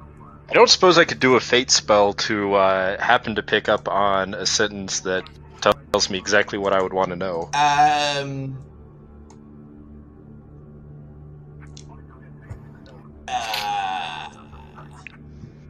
Also, if only I mean, we that had would imply that you had some way of deciphering it. That being said, one sentence that does jump out to you is apparently the central dispatch. Sorry, informing them that the victim arrived at the hospital, but was in fact dead on arrival. Also, if only we had a cop in the cabal. Or a mind mage who would be able to cast a knowing of mind to instantly decipher the codes. Oh man, a mind cop would be so great. Well, you would need one or the other. The cop would already know the codes. I got a question. Yeah. We have answers. I probably ain't gonna have this. Mm-hmm.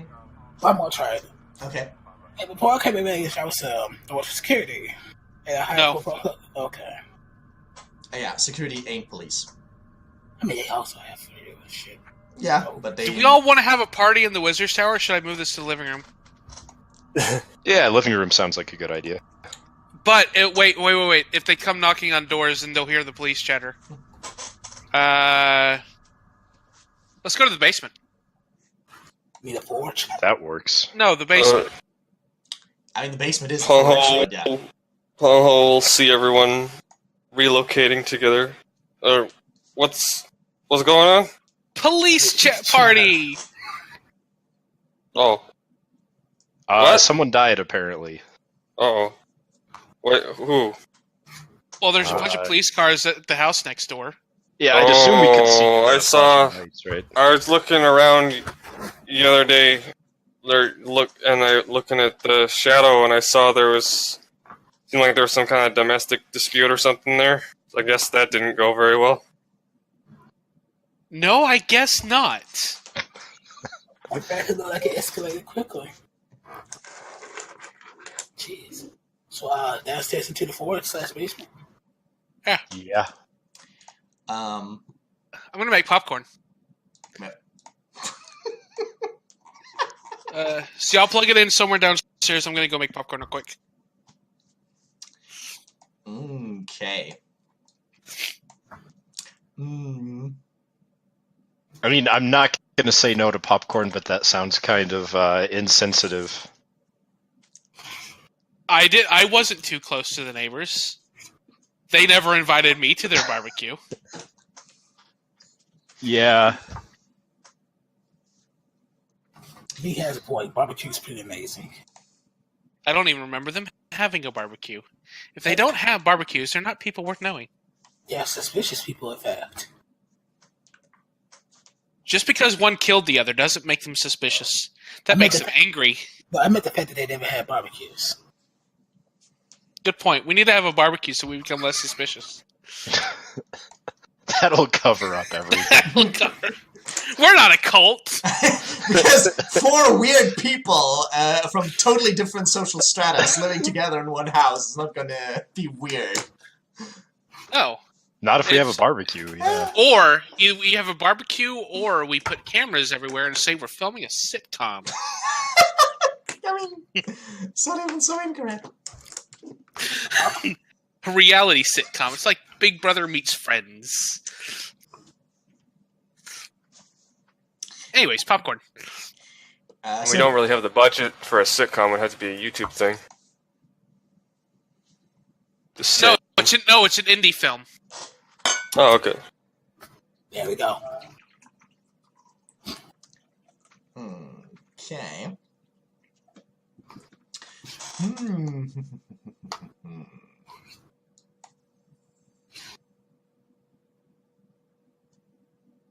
Yeah.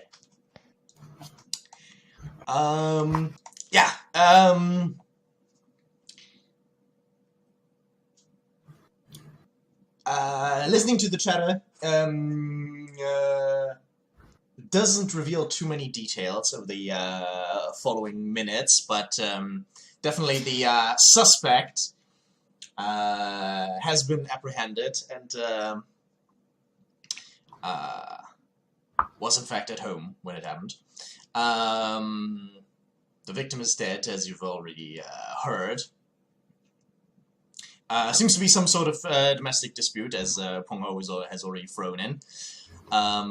That's about what you gather. Munch. And of course, there are occasionally other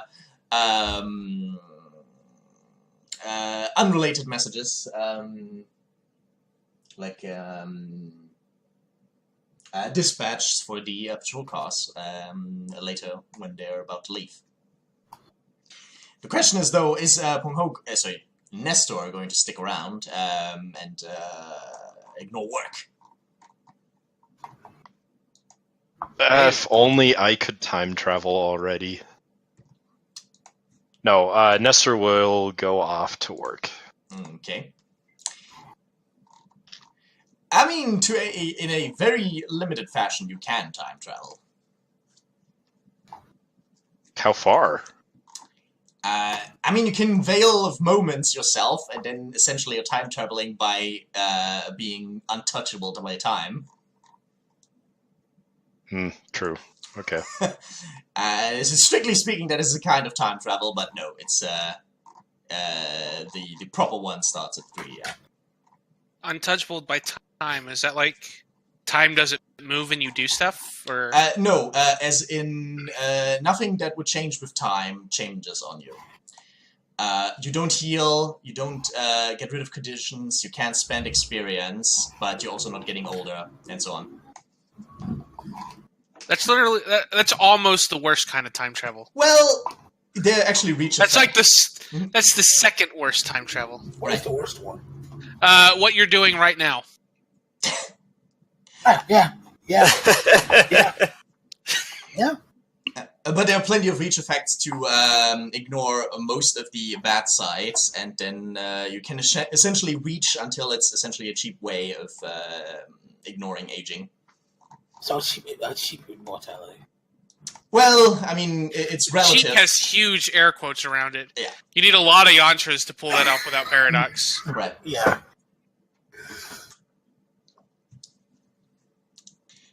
Okay. What about the rest? I'm gonna stay listening again. I won't forge right now because I don't want to drive them out. And plus the police are here, so I probably don't want to forge while the police are here. I don't think they can hear you. Well, they might if they start knocking on the door. I guess. Yeah. I need them asking more questions. Why is your hair white? Why are you forging? Why would a police ask why your hair is white? Yeah. I mean, seriously, how paranoid are you about your hair, dude? My name is Izzy, yes. Your name Oh, is you're Izzy Erudite. now. I thought your name was Erendite. Well, okay. Is Izzy your real name? No. It is... Do you know my real name? Do I? We went to the casino together. My old officer called out to me. Oh, yeah. I made fun of you for it. Exactly. Thanks for reminding me. No problem.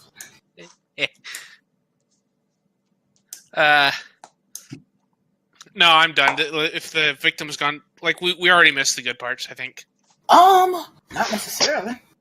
All right, well, you're on police watch duty. No, not so. No, man. Too late. If you really want to find out, we could go to their house, whatever, somehow. I ain't going to their house while the cops are there, you idiot. I mean, we could go. We could go into the. Yeah. Like what we did at the casino. Yep.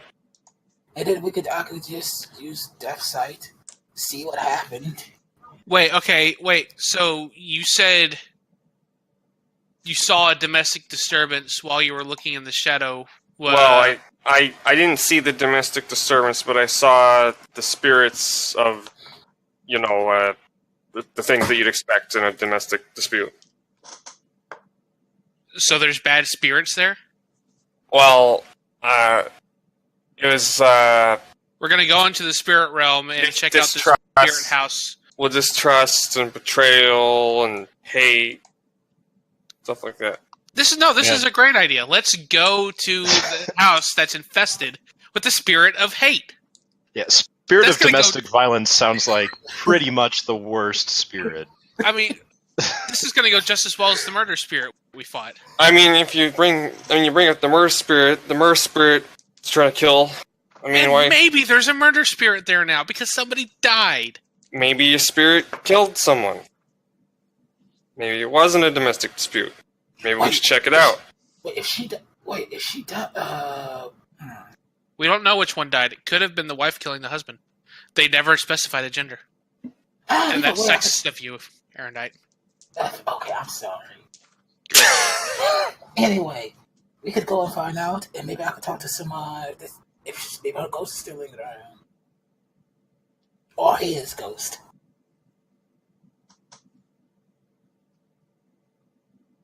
Well, it sounds like a good time to try it out. I wanted to die today. Yeah, sure, let's go. What is death?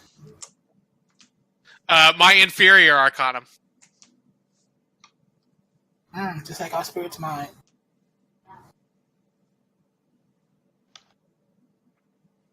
Yum. All right, let's go. Okay. This is gonna be fun. Or deadly. Okay, so what exactly was You're the an plan? arrow. Isn't that the same thing? Yeah. Yeah, sure. I'm not sure. We had a few different plans that sounded like. Yeah, that's why I was asking.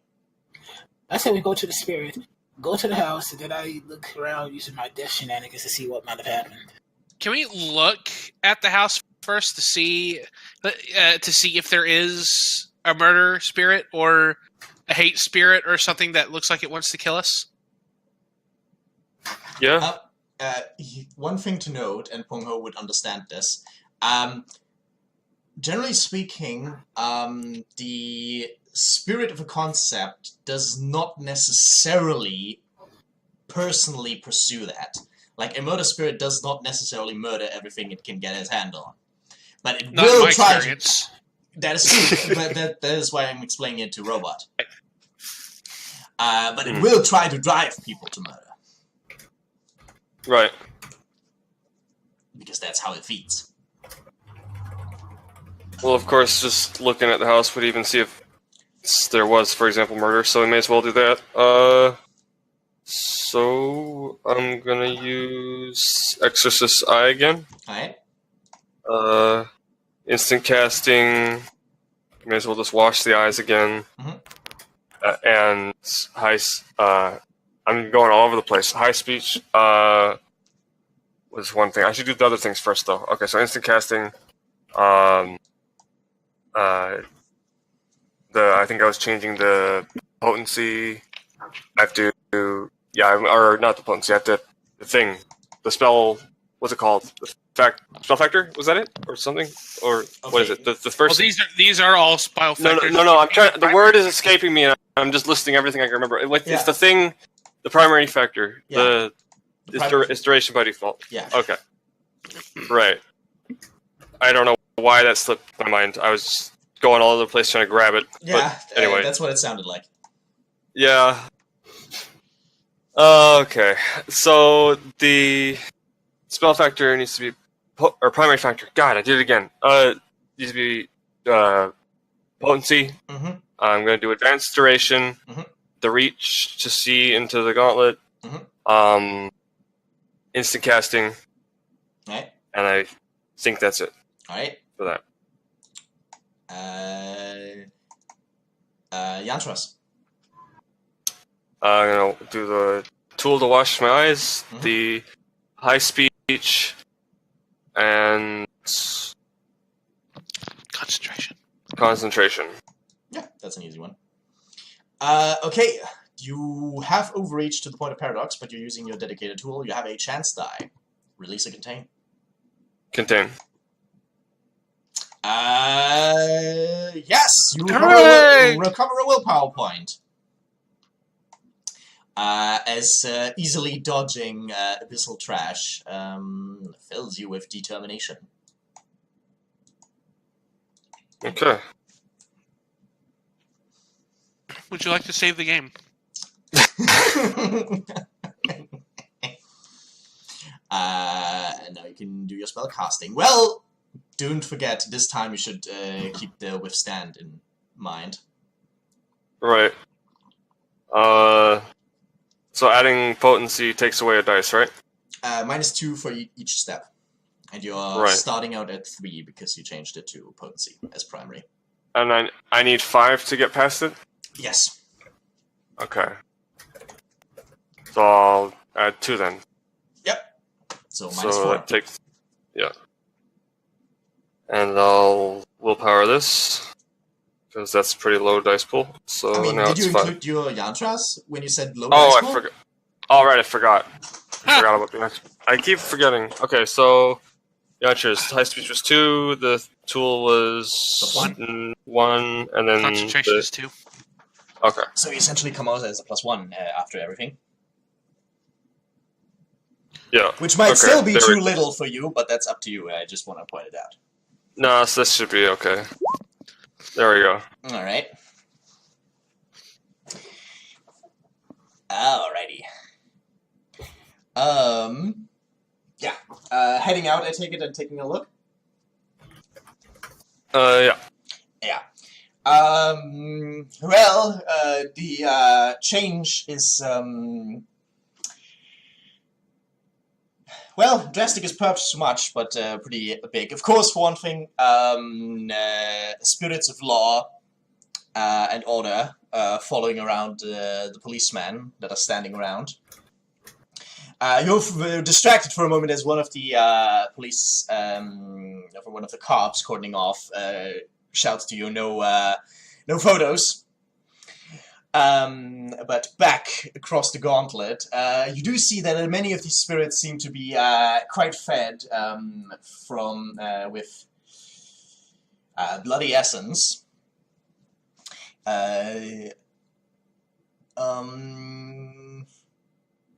Although none of them seem to have yet fundamentally changed.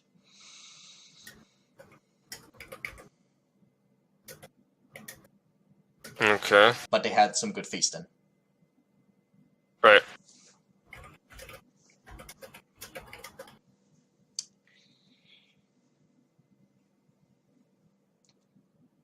Okay. Sustenance. Yes. What now? Well, Pongho will relay this information. Not really sure what to add to it. Mm-hmm. Well. If they feasted in there, it sounds like they might be sated then, so they might not bother us. But if they're sated, they might become more powerful spirits, and then their hunger will grow as well.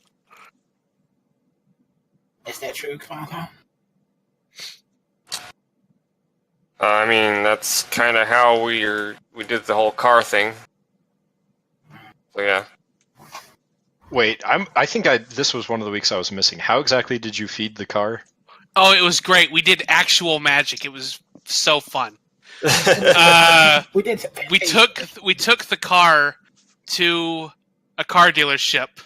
We formed a circle around the Rusty Krusty using cars, and then we channeled their car essence into the Rusty Krusty in a ritual. I think I remember you talking about that, yeah. Yeah.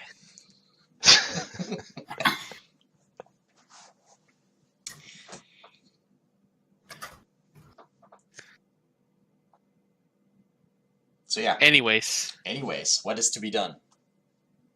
I'll leave it to you guys. I mean, should probably be fine. And plus, it happened right down the street from us. Might be interesting to see what happened. literally next door. Didn't you want to look around with Death Sight or something? Yeah, like go to the spirit and just look around with Death Sight. Right. You still want to do that? I thought the Twilight and the Spirit Realm were different things. I'm not looking at spirits. I'm gonna look at like maybe see where the death happened. Look at and see if I could get a vision of what transpired, like the person's last 2 minutes of their life. That would require getting inside, though. That would require getting inside. Would it work from the spirit realm? Out of character, it should, shouldn't it?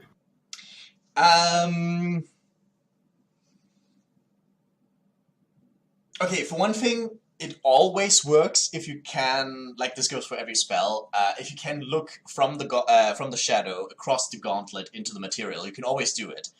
Except you have to contend with the gauntlet strength as an additional withstand to your spell. With a gauntlet strength of 4, that's going to make it tricky.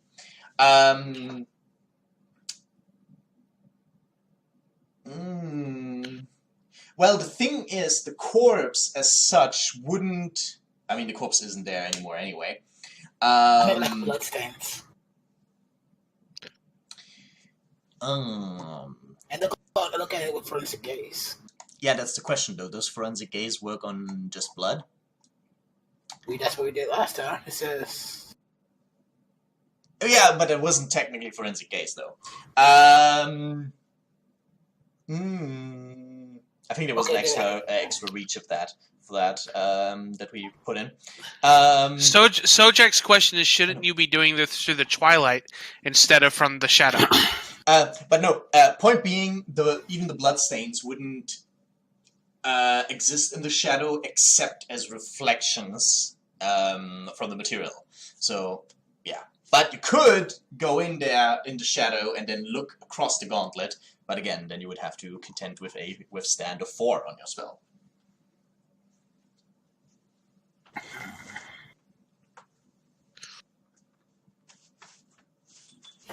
I can't even enter the shadow right now, can I? Not without an iris. Well, no, I'm not. If I was Def 3, I could, but I can't. No, you can't. That's not the shadow. Oh, you mean the twilight? Izzy, I linked this wonderful image I drew earlier. And the shadow and gauntlet, that's all spirit stuff. Def has nothing at all to do with that. And he's gone. 2 times today, he has perfect timing. I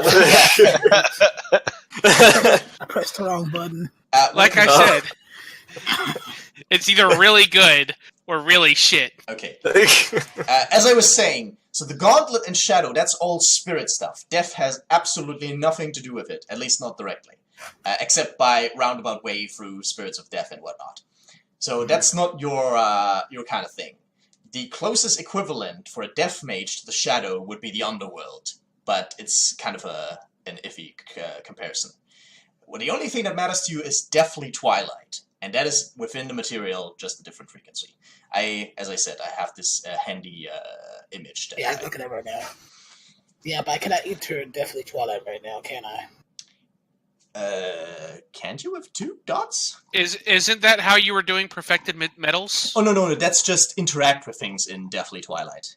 Entering it is Ghost Gate, and that is Weaving, and that would require Death 3, yeah. Shit, son. Yeah, I can't do it yet. I mean, I could if I go ahead and get if I get Death 3 at the session. But I probably think, that's regardless of the fact. I can't get to that right now, so I guess the best thing I could do is hope that once the police leave it, that I could just go to the house somehow one day, eventually find out what happened.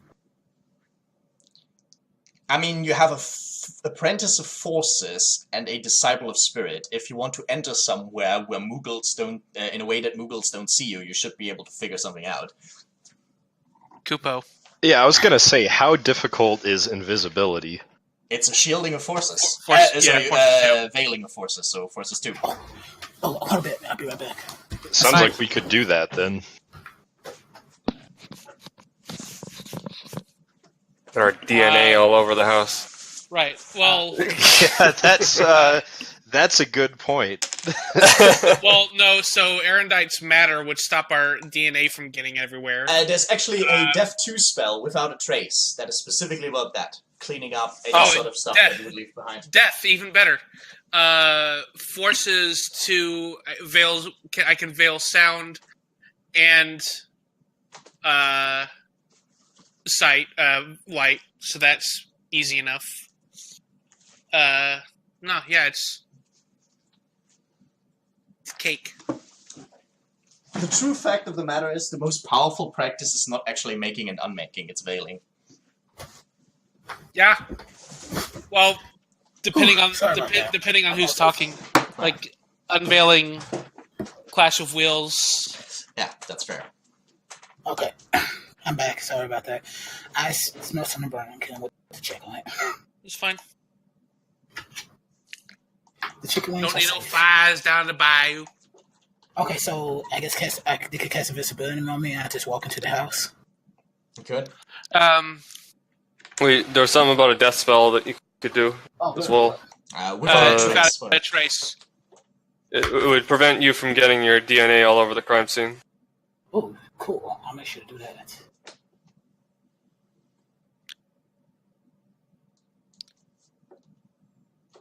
Because that could turn out poorly. Mm-hmm. Obviously, you could do essentially the same thing with a life spell as well. Essentially doing the same thing, but coming from a different angle. I said this. If you're really curious, I guess just cast visibility on me. I'll cast without a trace on me, and then I will see what happens. Please don't draw a gun on the cops. They can't see me. Well, right now they can't do it see anyway. Change that you shouldn't draw a gun on the cops. I'll leave the gun in the house. Okay. To be fair, Nestor isn't there, so you don't have to talk to Josh right now. But it's not as fun if I do that. Oh, you Depends on your definition of fun. But yeah, let's go ahead and do that, I guess. That's what I would suggest. Subject can make me invisible. I could just walk over there. What, right now? I mean, spare the strike when the iron's hot. But there's cops everywhere. You might bump into one. I can't make you intangible. Like, what if you bump into something? Well, I want to leave a trace. What if they see? What if they see the back door open and then close? I'm sure the door's open. I could probably just walk through the front door. I think we should wait until the cops are gone. Fine. We'll wait till the cops are gone.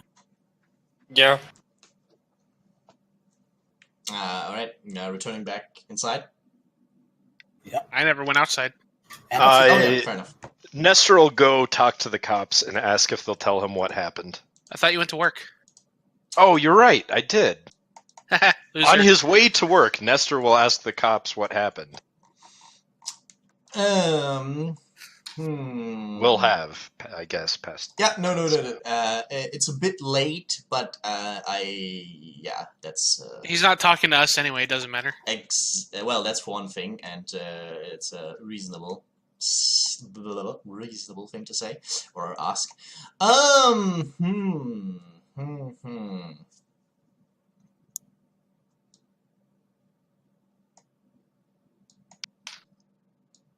Yeah. Let's see how friendly and convincing you seem. So manipulation plus persuasion, -2, please. Minus how much? 2. Duo. Manipulation plus persuasion. Oh, this is going to be fun. This is not a chance die. But it is a dramatic failure.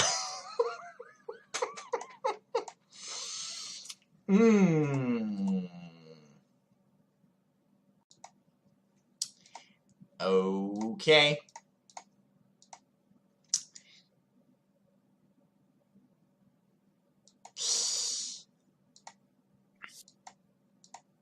Instead of giving out information, the copy question seems more suspicious of you, really, and immediately ask for your name and address.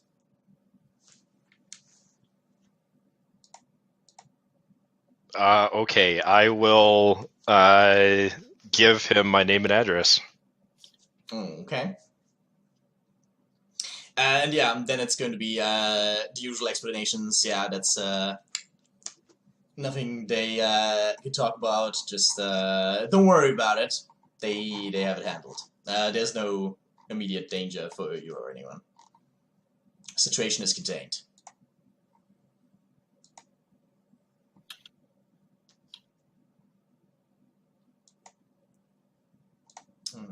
Okay.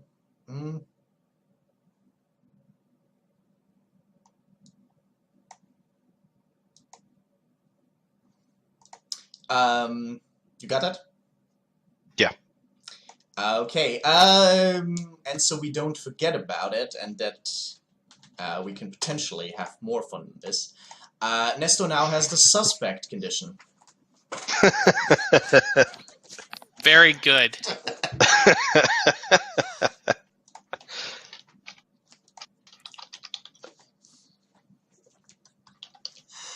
In both meanings of the word.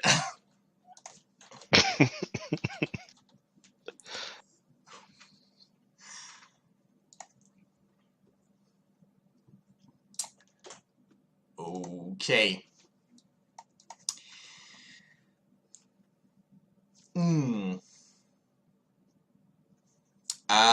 Yeah. Later that day, where is it?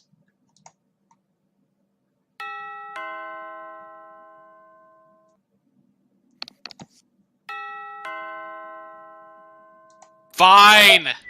I got it. Good. You're the doormaster. I'll go ahead and go towards the door to open it. Okay. Two gentlemen in uniform stand at the door. Hello there. Hello, officer. How may I help you? You probably have noticed that something happened next door. And yeah, we would just like to ask you some questions. Okay. Can we come in? Sure. Shall I get you something to drink? Water, soda? No. He looks to his buddy, also shakes his head. No, we're good. Okay. Does anyone else live in this house? Yes. Can you, could you be so kind and get these people here as well? Sure. Go ahead and sit down and make yourself home. I'll go get them. Taking a seat at the on the couch.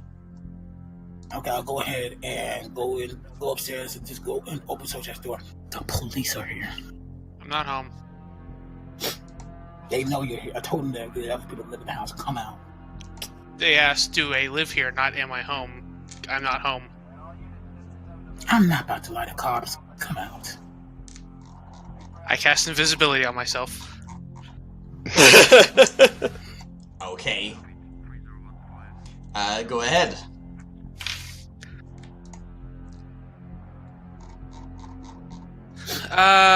Shoot.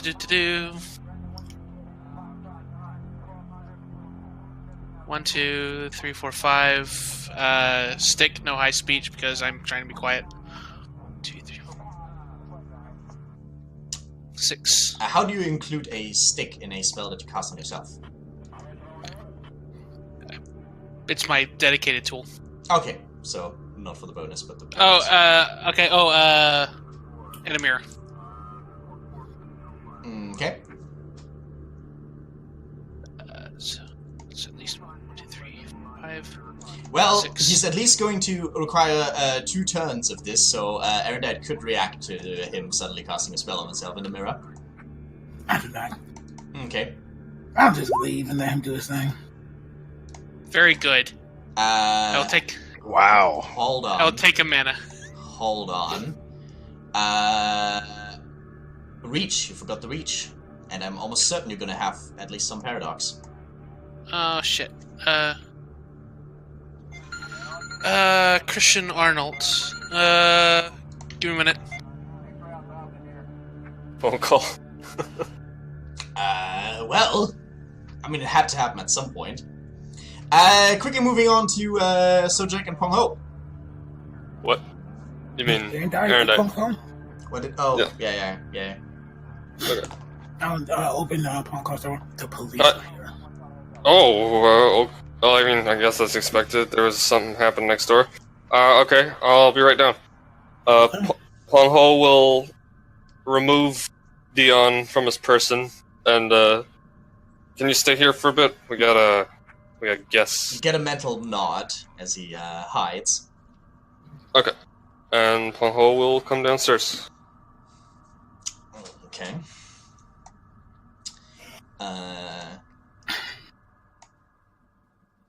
Alrighty.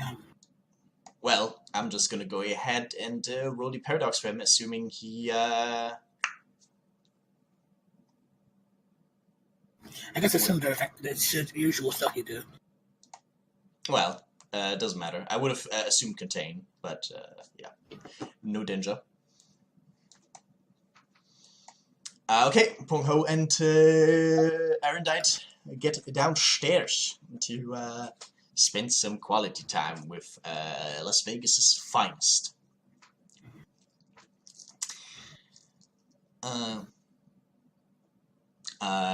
That's everyone? Seems like a pretty big house for two people. Everyone else is at work. Yeah, makes sense. So yeah, we just have a couple. Oh, I need to. Do you have the name? He looks at his colleague. Oh yeah. Here, he shows him some notes. Does a Isaiah Asher Seidel, something like that? Does an Isaiah live here? Yes. Okay. Yeah, so this is the address. Yes, so we just have a few quick questions. Well, sorry about bothering you. Oh, no, go ahead, do your job. You're here to protect all of us. Right. Yeah, his partner's like, would be good if everyone was that cooperative. Oh, I was in the service, I know how it is. I was in the service, I worked in the military. Yeah, he nods. So yeah, some unfortunate stuff happened next door, and we just wanted to know if you had heard anything noteworthy. Have you ever met your neighbors? Have you heard any weird noises lately, or did anything jump out at you? Not for me. I haven't heard anything. Never met him in my life. Never met him.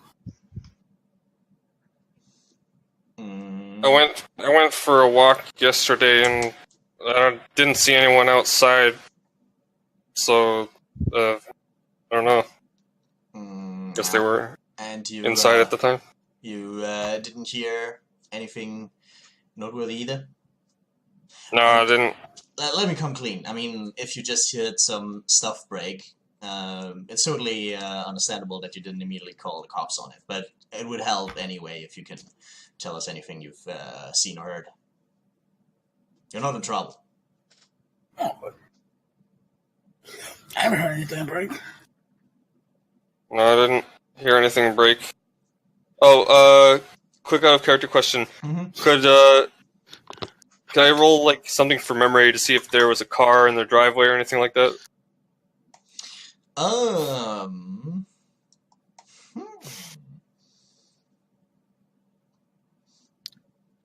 There were actually two.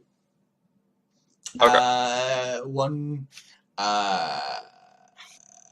family car and something more sporty. Okay. And they were in fact still outside earlier when you looked. Okay. The only thing noteworthy I can really remember is I guess most of them were home. I saw that the two cars were still parked there. Mm-hmm. And I guess you never have heard anything about your neighbors from, your other neighbors either, right? Nope, never talked to him, no. How long have you been living here? Your months now. Yeah.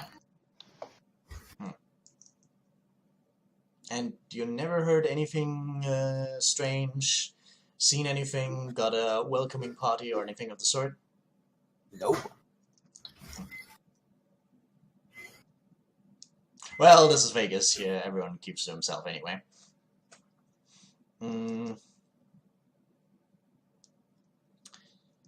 Well, alright. Is there anything you would like to add? Nope.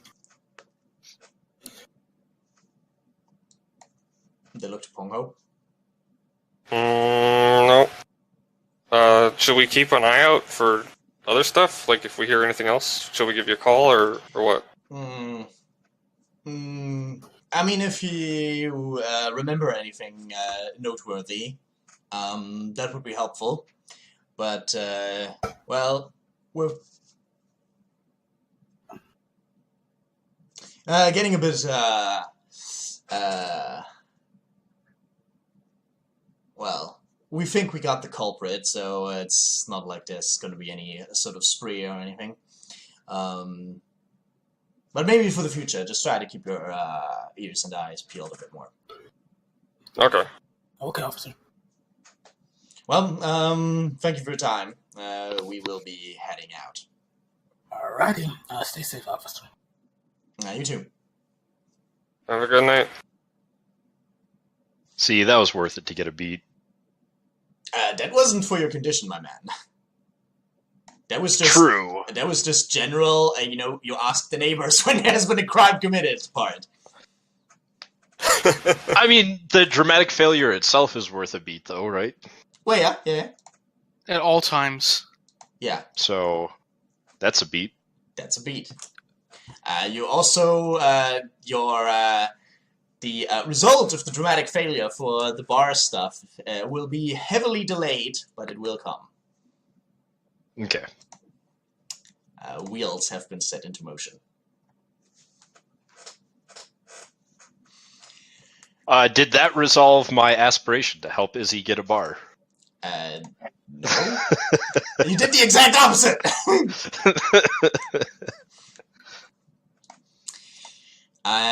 Okay, so Sojak was hiding. The cops are gone.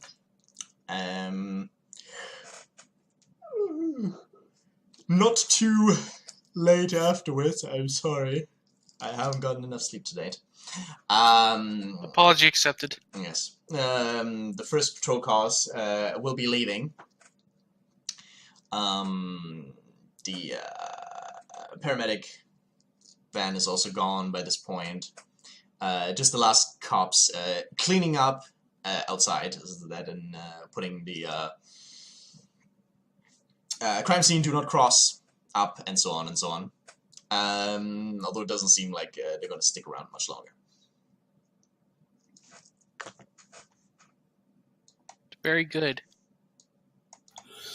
I'll go ahead and go upstairs to be like, Pong, so check on if you're up here still. But they go.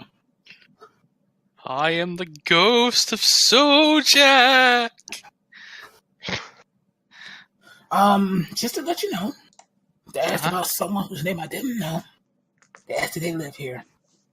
I'm going to assume they were talking about Nestor. I end the invisibility spell. He's visible again. Why Nestor? Oh, well, the name... makes sense. Nestor's the only one who's left the house today. Knowing Nestor, maybe he decided to see if he can get the information on what happened. Put two or two together. I think that's an obvious... I think that's a big leap of logic. Maybe we should ask him what happened.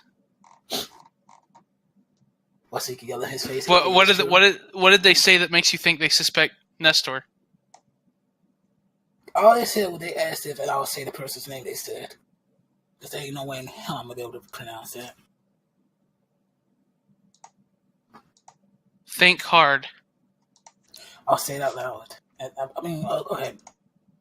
Do I have to actually say this out loud? I mean, if you don't remember it, then it's very possible that Erendite doesn't remember. It's not easy picking up on complicated names in a conversation and remembering them. Fast Nest sounded like it's like a name for someone from a different country. Fast Nest? Something like that. Wasn't it like Isaiah or something? Pongo isn't there. Okay. Or is he? Is he? That's a good question. Is he? I think you just go back to his room and they're near each other, aren't they? Yeah, fair enough. Yeah, fair enough. It was Isaiah, I think. Okay. Isaiah isn't that uncommon a name, Erendite. Okay, is your name Isaiah? I knew an Isaiah in elementary school. Okay, is your name Isaiah Pongo? No. My name is not Isaiah. Only leads to one person who's not here. Do we know that his name is Isaiah, though? No, but they did say, and I quote, "This is the address." What if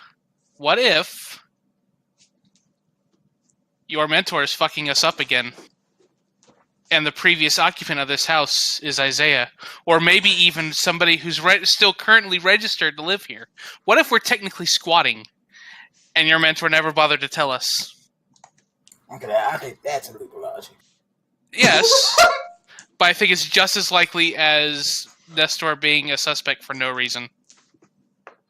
Alright. We'll just ask him when he come home. I'm sorry, what? We'll ask him when he comes home. We'll ask him when he comes home, I agree. Yep. Anyways, do you want to go investigate the house now? Oh, yes, please. Alright. Salakachu, kamiskapoo, kabippity boppity boo. What? Please tell me you watched Cinderella. Right, but we're not gonna go try on slippers or get a carriage, right? Are we? I mean, that'd be kind of weird. Bitch, that song's awesome. That won't fit in the house. Just let it be. I could shrink it. Oh, well.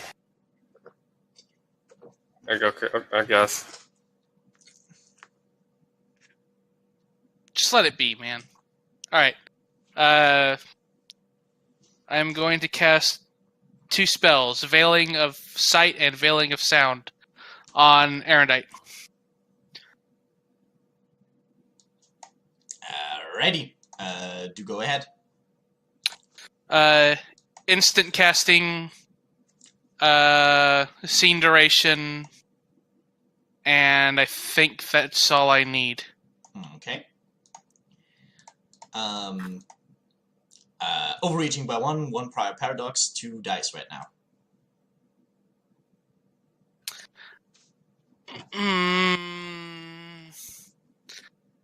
I need that gnosis.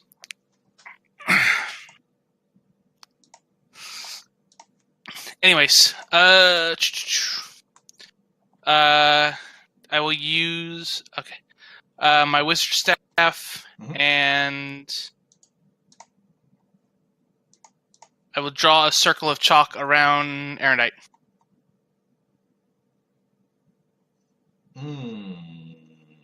Or would that end as soon as he left the circle of chalk?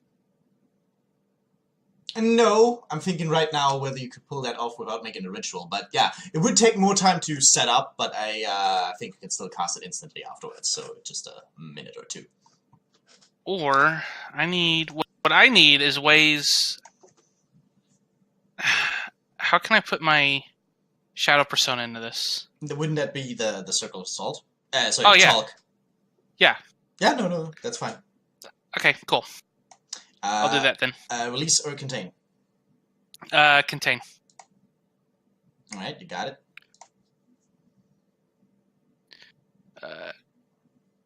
10 again. 1, 2, 3, 4, 5, 6, 7. Yeah. Shit. I mean, after all the exceptional successes you're rolling on 6 dice or so. Yeah. Well, alright, and now the next one. That has 3 paradox die right now to start with. overreaching by 1, and 2 prior paradoxes. Uh-huh. Actually, do you have any other active spells running right now? I should have not any spells on me right now. Yeah, I think this exactly Except fills this fills your spell limit now. Right. Mm-hmm.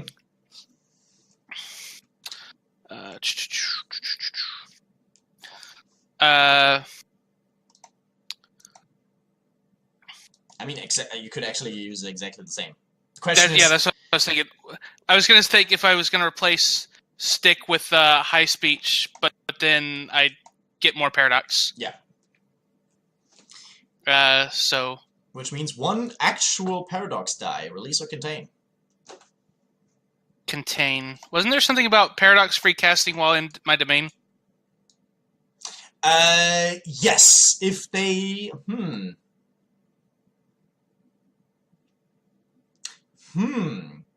If they fit within the theme of the domain. Oh, no. And you also need to always do ritual casting for domains. That's that. Nope. You're right. Fuck it. Nope. That's 3 hours. Not doing that. Unless he wants to stand there for 3 hours. But no paradox. Okay. Okay. Exact same dice roll. Exact same success. Alright. I need to change this to Sojak. Erendite is both invisible and soundless right now. Izzy, it is now the perfect time to murder Sojak.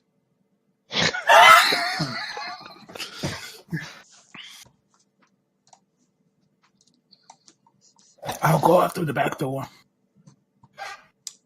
Okay. Climbing over the fence, I take it? Yep. Okay. No roll for that? No, don't worry. We assume you're a fit fella. If you have 3 athletics, and you're not in a hurry, I don't expect that to fail. Yeah, I have 3 athletics. Yeah, I mean, even at 2. Anyway, it's somewhat similar to your horse, a bit smaller. But otherwise similar. As, well, at least on the backside, you do find, coming in from the garden, you find the, what's it called? Essentially these, pushable, slidable, glass doors. Well. Oh, wait, one thing before I cross over the fence. Yep. I'm going to cast Without a Trace. Okay, go ahead. It's the casting Advanced Duration. Let's see, what else is there on this? No reach options. Okay, I guess that's it. That's it. Okay.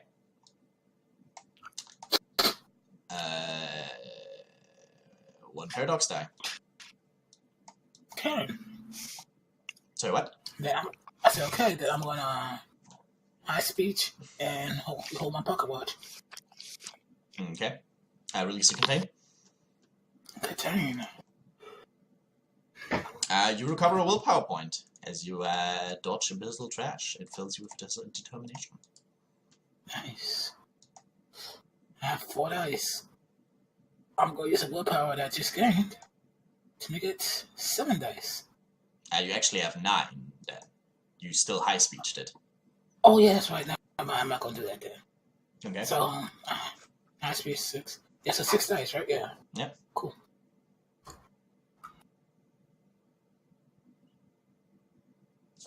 Got it. Now I'll cross over the fence and I will, let's see. Will turn my death side on require mana? Is death a ruling arcana of yours? Yes. Then no. I'll turn my death side on. Okay. So you're saying you're scrutinizing, or Just have it on. Well, then it's your Moros side, matters included. Okay, cool. And I think you can't actually voluntarily put one of your ruling arcanum out, unless you're scrutinizing. Not yet. I don't see I don't see anything that happened yet.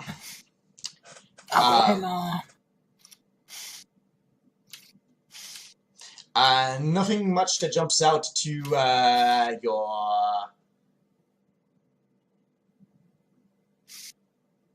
deaf side yet. You occasionally get a smell of the wood in the that is used for the interior decoration, and some metallic smells coming from the kitchen. Obviously, the utensils and so on. Okay. But nothing particular jumps out at you yet.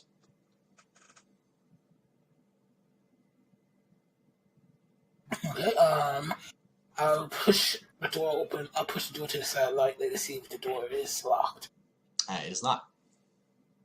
I'll go ahead and push it to the side slowly. What careless officers of the law. Yes, exactly. Right.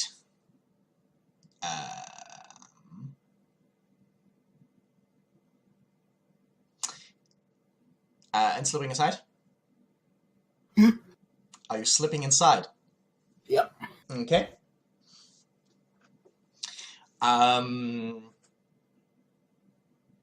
Yeah. And there it is. In the living room, coming from the direction of the kitchen, there are multiple blood splatters, as well as the chalk outline of the body. Interesting. So it's time to turn on my forensic gaze. There's no corpse. Oh, and we can't do what we did last time, Saibot? As a reach option for a forensic case. Oh. I'll do that then. So, instant casting, advanced duration, the reach for, well, I can see that.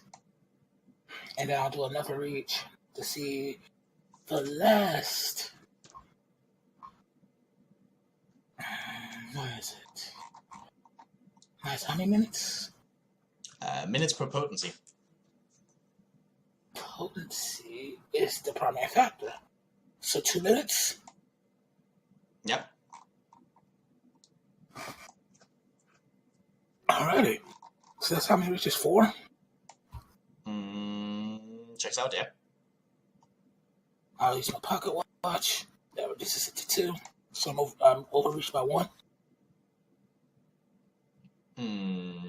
Okay, the pocket watch doesn't get rid of reaches, it gets rid of paradox dice. Yeah, that comes to 4 paradox. So was it 2 paradox or 4 paradox? It's 2 paradox. Yeah, and you have 1 prior paradox, leaving you with 1 proper paradox die. Dang. Okay. You're fine. Cool. 6 dice again, right? Yeah. With the more successes, would I see more details? There is no gradual... when you cast a spell, you just imagine the imago, and then it happens. You either manage that or you don't. There is no graduation except, perhaps, exceptional success. All graduation on spells is in the spell factors. Okay, so no. Gotcha. Yeah. I passed the spell. Yeah, you did.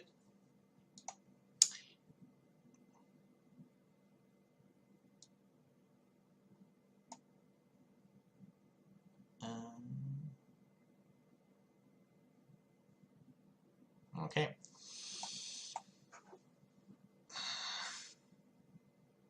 Yeah, fair enough.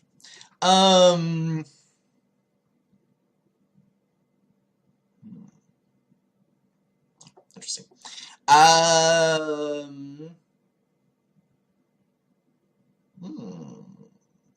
Yeah. Yeah. Essentially, as you are jumping into your vision, it starts with from your perspective, there's a very agitated and distraught-looking woman arguing about something, or shouting rather at you. You're missing some of the context, but she's essentially shouting about why he did it, if he wasn't good enough, and from your perspective, you just hear a rather non-committal and flat, ununderstanding replies that why does it matter so much? Why is it so important? He doesn't understand, and in the end, seemingly he just shrugs to turn around before the knife slides home, and then a couple more times too. And then he dies. Shit, Nestor's dead. Yes, exactly. So the wife kills the husband, huh? So it would seem. Haha, I was flippant, but true.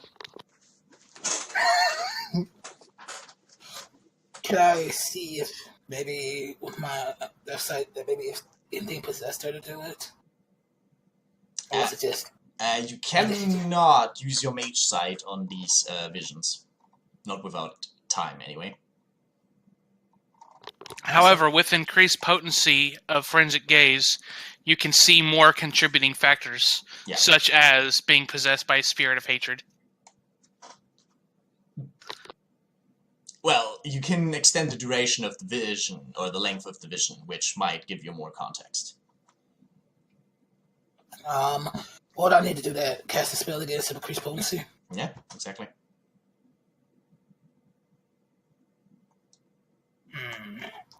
Sure, why not? I'll go ahead and do that. And I'll increase the potency by 1. Okay. Which means you have now 2 regular paradox dice. Actually, let me think. Okay. If I increase the potency by 2, that's -4? Yeah.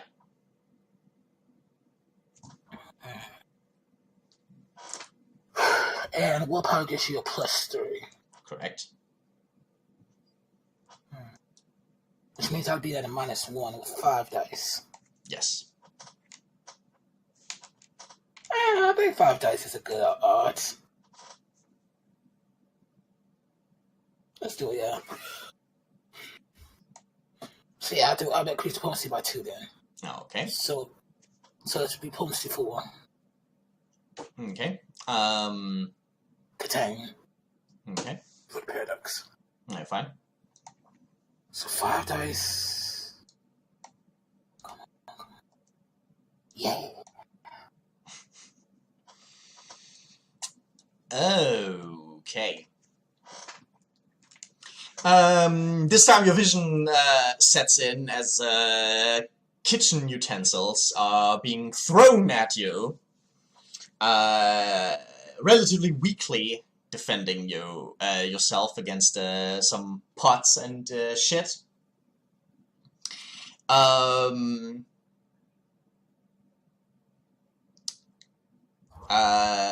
You relatively weakly try to defuse the situation, but with a noticeable lack of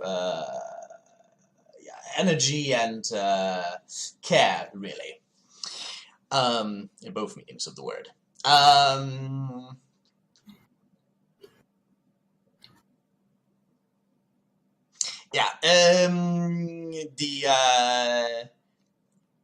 The marriage vows, loyalty, and so on are mentioned, whether they mean nothing to you, am I really so horrible?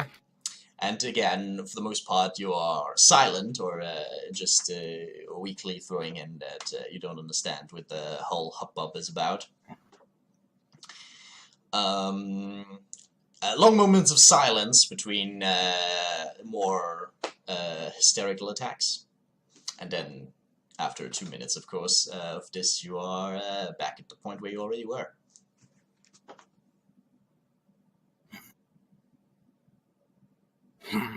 Okay. How big is the blood on the ground? A decently sized pool. I mean, this isn't an action movie where people just explode in fountains of gore, but it's I know that. No. No. This is just me. It's hard to describe a good amount of blood, but yes, it looks like someone died there rather violently. Okay. Like, I'm unable to tell you the exact, milliliter amount or liter amount of blood there. But if it's actually relevant, you could, of course, find that out with Death and Matter-side. But, yeah, it's... Lots. It killed someone. That you can tell for sure. More than enough blood needed to kill a person. So what I know is the person was basically strangely weak, and just like act like they just gave the least amounts of shit. Yeah. That seems kind of weird. If I was getting shit thrown at me, I'd be fucking agitated. Mm-hmm.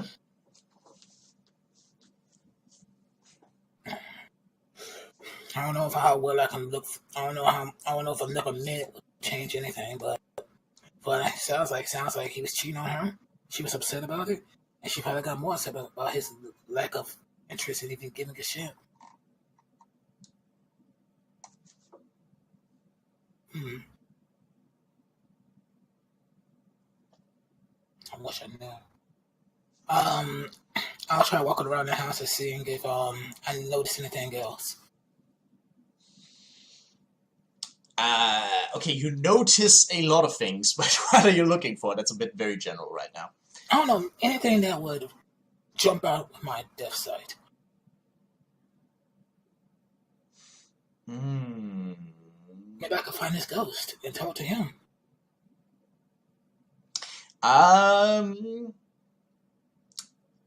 If he has created a ghost, it is not anchored here. You can tell for certain. So Okay. either he has none, or potentially it got anchored to the murder weapon, which is not in fact present.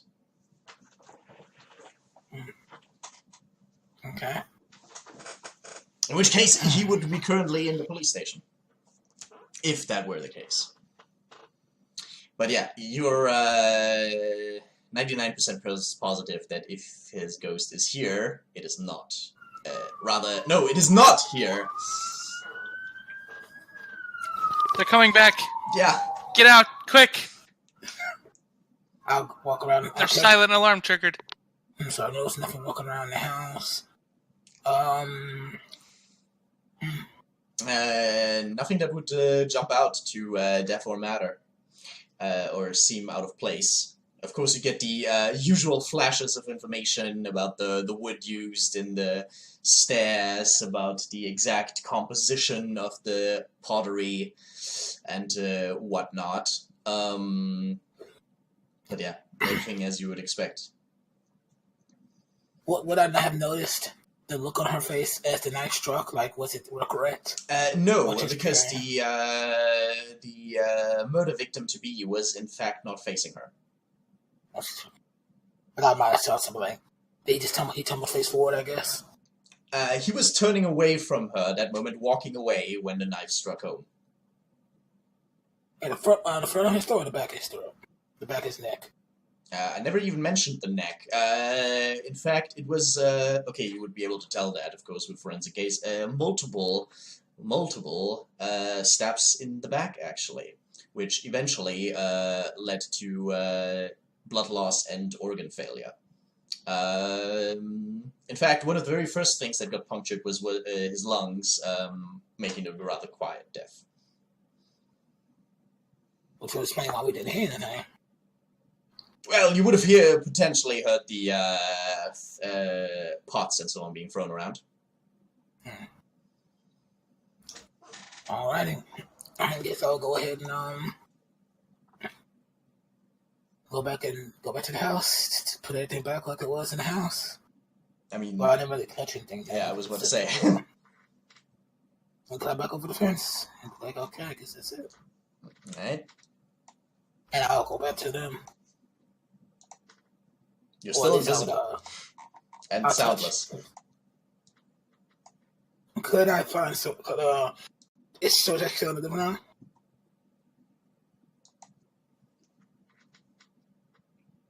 That's not a question for me, Yue. What? Are you in the living room? Am I in the living room? Yes.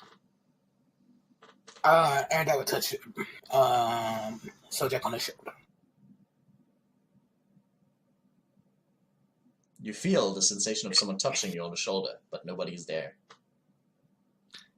If that's Erendite, touch my arm again right now. I'll touch your arm again. I'll end my spells. Well, that was interesting. I mean, there's other things you could have done. You could have turned the TV on. You could have taken a post-it note and said, Erendite is back. I thought I was going to die. You die. What was it like you? Please. You're too stubborn to die. Anyway. I don't think that's true.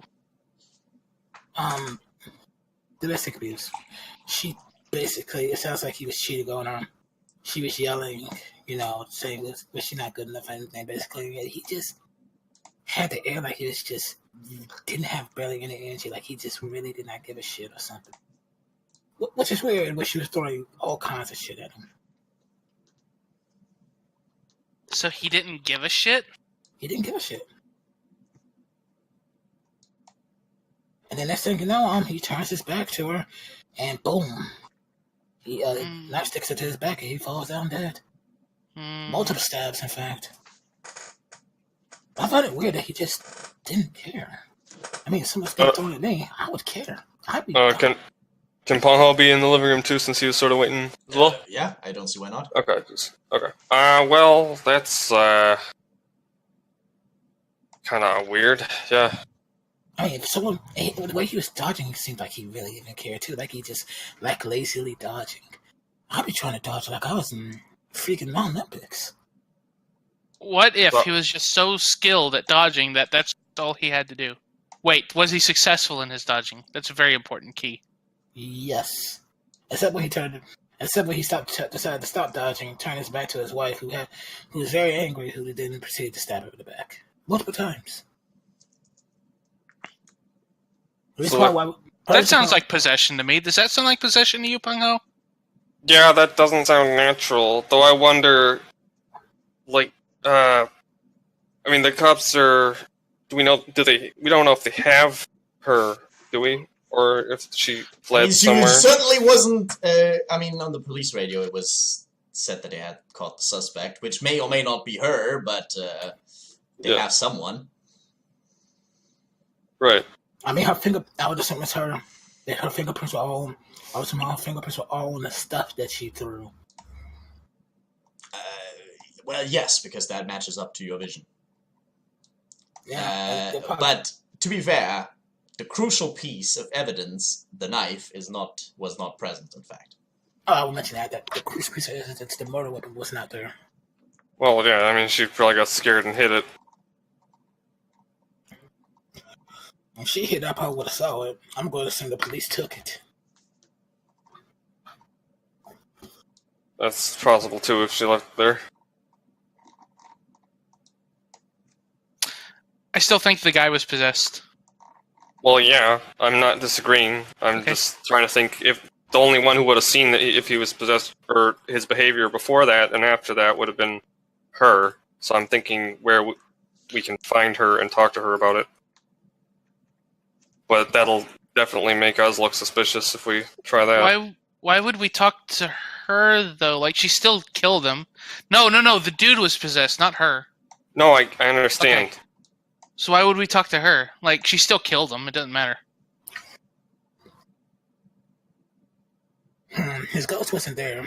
So maybe the ghost would be at the police station. Does everybody manifest a ghost? Out of character, they do, right? Nope. Yeah, fair point. Not everyone manifests a ghost, but in this type of situation, I'd imagine he did, maybe.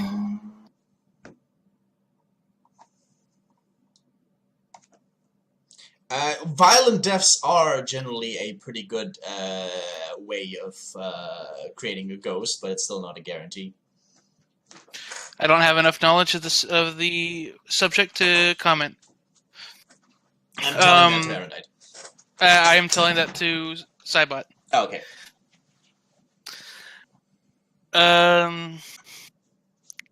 Back in character. I think if we pursue this, it should be an investigation of the man and the spirit inhabiting the man, or whatever possessed the man. Well, what information would we get from the woman? Well, how long he'd been like that, for one thing.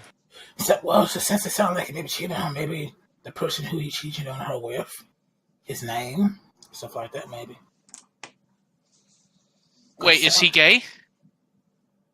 I could only see 4 minutes. I cannot tell you that. Well, you said the man he was cheating on. Her. No, she wasn't cheating. No, he was cheating. Right. Well, anyway, no matter what,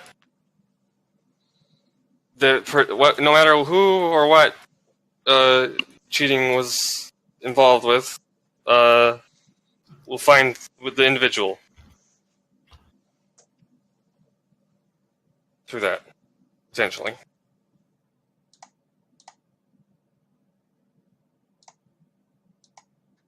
Yep. Ah! Did Dion feel anything spiritually weird in the last couple of days? Dion would inform you that while walking around, everything seemed, well, by the ecology of the shadow anyway, fairly normal. He says it was fairly normal.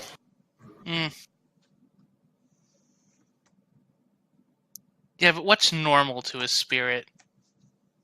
Well, he certainly didn't find the neighboring house's spirit ecology, or the one down the road, particularly strange.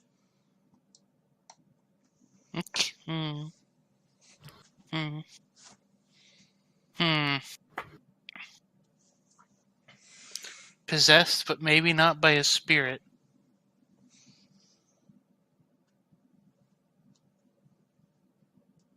I mean, long shot here, but he could have been cheating on her with a mage. We would have detected it. Just the supernal, you'd get the supernal googly googlies whenever anything was going on. So no way to hide that? The unseen senses whenever somebody casts a spell? They could have cast a spell I don't even know if I else. can do. I don't even know if I could do that with Prime. They could have cast a spell somewhere else, and then he just came home.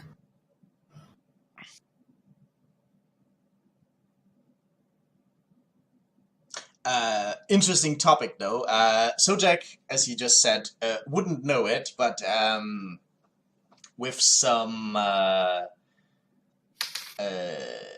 research, he would be able to find out that it is, in fact, possible with a veiling of Prime to make it so that you're... like, you can cast a combined spell with a veiling of Prime that wouldn't trigger Mage Sight. Cool. Yeah. I have veiling, wouldn't I know that? Yes, you would, but you already played like you didn't, and it's not one of Okay. the example spells, so it's Okay. makes sense that you. I don't make a lot of combined spells. You're right.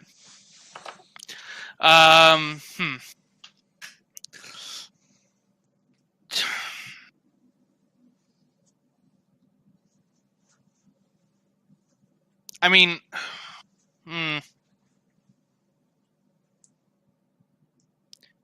he's at the hospital. I guess I could check if there's any supernal residue on them.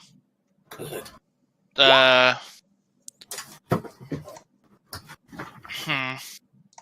No, you're right. It could be a spell. I hadn't even been thinking of. I've been so hyped up on spirits lately, I completely forgot about mages. Or what about... Shit, don't vampires do creepy mind shit to people? Can I roll occult? You have 3 dots of occult attack, right? Yeah. Without rolling, you would know that, as general as that goes, creepy mind shit is something that vampires often do. Mm-hmm. Yeah, it's pretty common. I mean, it's in the movies, and just, it's vampires, yeah. They're known for doing stuff like that. Especially when romance is involved.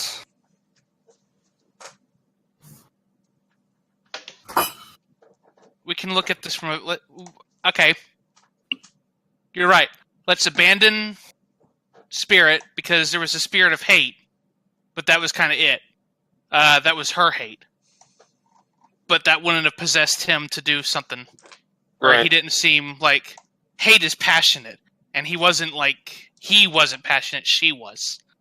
So, if he was possessed, then, yeah, let's look at it that way. Either supernally or vampires.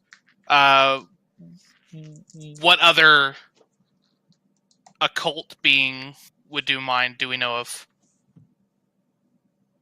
Actually, no, let's focus on vampires and mages. That's an easier starting point, I think.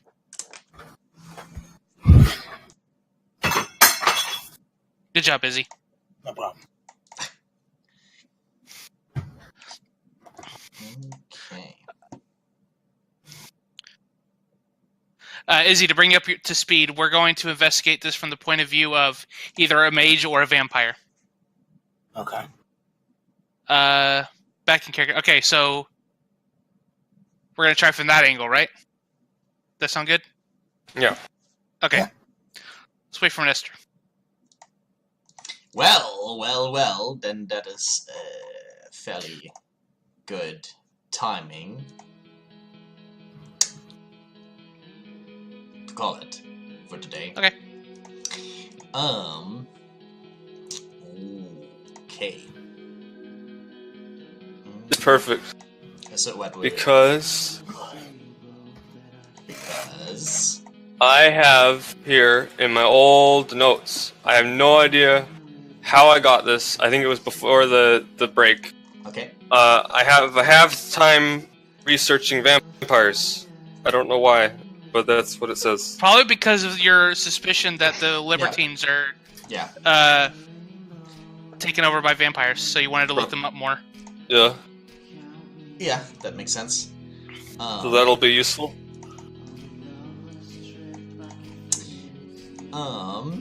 Well, guess what? Everyone gains one experience. Gnosis. Yes.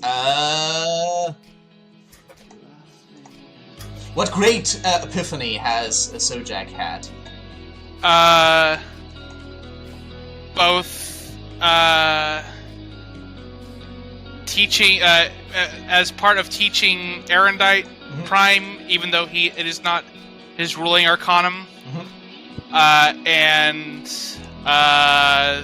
the astral realms and the greater scope of the unseen world. Fair enough. And how much more there is to delve into. Alright. Does that impact his virtue and vice somehow? Or aspirations or obsessions with them? Well, he does get his second obsession, of course. Right. Might get rid of... I might look into getting rid of single focused. Okay. I'm not... Yeah. Right, I'm not sure to what yet, but I might. Hold on. I'm just going to set a reminder. But yes, you can go ahead with the Gnosis Increase. Yes, very good. Can I get Prime 1? Yes. You did it! Yeah. You got one experience? So what? We got one experience. Okay.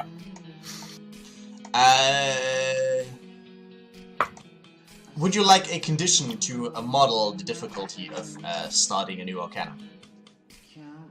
A condition? Ooh, that'd be more beautiful than. Yes. Yes.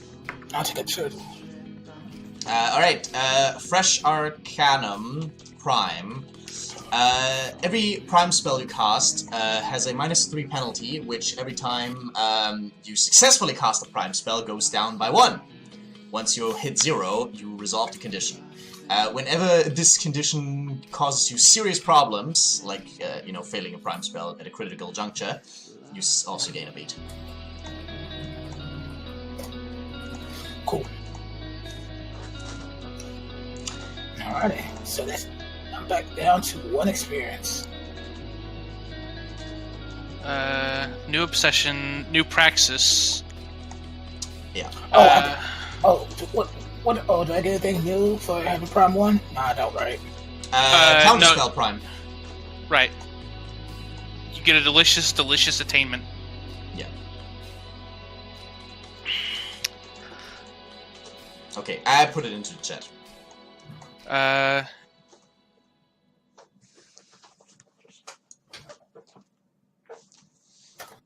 Obsession, Nimbus upgrade, we work new praxis. Yeah, practice. I'll be right back. Smart visibility.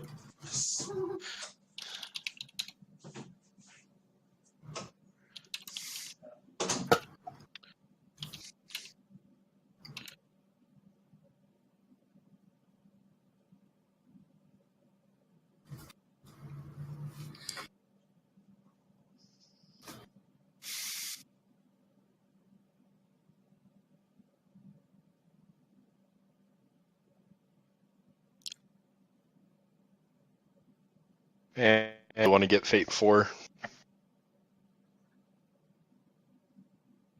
I don't think I can. I'm gonna head out. Later, man. Alright. See ya. Aetheric wins. That's what it is. Yeah, might as well.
And I'm back. My new praxis will come in as no surprise. Okay. Aetheric wins. Sorry, what? Oh, Aetheric wins. Oh, yeah. That's yeah. No objections there. I don't want to change. I'm not going to change my signature Nimbus, but I might change my long term. From like revealing lies to like just having the feeling of power and potential of the subject and surroundings. Okay. Are you just going to increase the? I think it was a penalty in your case that did gifts, or?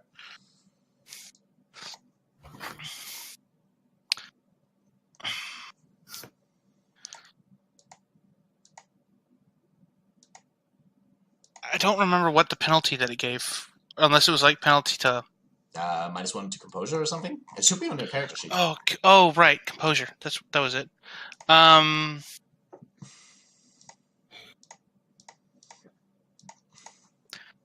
composure.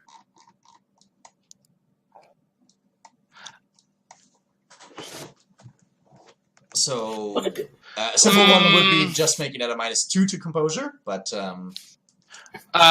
minus. Can I do -2 to presence? Or does it have to be a defense or resistance? No, it could be any attribute or skill that you can justify. If it is a skill, then that skill gains 8 again if you give it a positive modifier, or it loses 10 again if you use it as a penalty. Positive. It just needs to fit into the general theme of your Nimbus, of course. But with your overwhelming, like with this overwhelming sense of, the supernal truth, maybe a bonus to persuasion, maybe even, or empathy potentially. Although persuasion probably would make more sense. Essentially, you come as the prophet, and the people working together with you are inspired, and also come off as more convincing. I like that. Plus 2 to persuasion. Oh, okay, you don't have to double down on 1. You could still have the -1 composure and +1 persuasion with 8 again. Ooh. You can mix and match however you like. It's just that you have a total of 2 right now. Like, +2, -2, +1, -1. I like it. Would it make any sense for me to get a prime spell as a rogue? Or no? You'd have to learn it. You have to find some way to learn it. Yeah, a road you have to find, get a grimoire or someone to teach you. But it definitely would make sense when starting out, so you have like a prime spell that you can easily cast without mana cost, without reach problems, and so on. Is it +1 and 8 again, or are those two different factors? No, if you pick a skill as one of the benefits or penalties, then it gains 8 again or loses 10 again. There's actually not very little, but doubling down wouldn't actually increase the value. You just get +2 persuasion and 8 again. But this way you would get +1 persuasion and 8 again. And it's just to give it a bit more value, because otherwise everyone would pick the attributes, of course. Because they are more generally applicable. Okay, so I can do 8 again to... Well, would it be 8 again or 9 again if I'm just doing 1? 8 again. Okay, 8 again to persuasion, and then -1 composure. Right, also +1 persuasion and 8 again. Oh, okay. Yeah, and then okay, that was the original question. Okay. Oh, okay. Then I misunderstood you. Oh, that's a perfect idea for me. Saba, can I make home? Can I have home the perfected form as a rogue? Hone the perfected form? That's a life spell. No, home the perfected form is a matter spell. No. Oh, no. Wait. Can you give me a...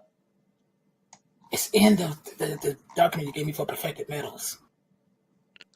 Oh, okay. It's literally called hold the perfected form. Very similar name. Yeah. Okay, yeah, that's just the one for creating better. Well, yeah, if you find someone to teach you, or get a grimoire that it contains it.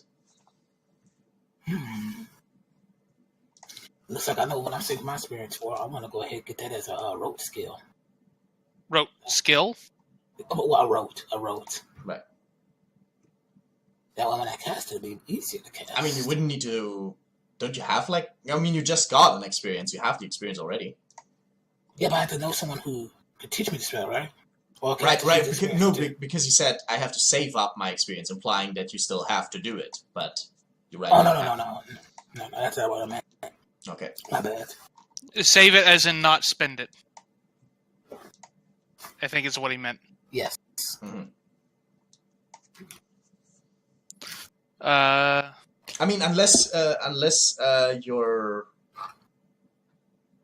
Well, I guess you've already settled on the way of prioritizing Forge Masters over Gnosis 3, so that checks out. Yeah, fair enough. Mm-hmm. Unless you want to take back the Prime. No. Yeah. Alright. I need to make sure I craft that stuff. Can I get my... I mean, to be fair, Gnosis 3 would still help you with that, so there's that. Yeah, but at least I already have the materials that I didn't have to buy, so I could just sit back and craft all day. Whoops.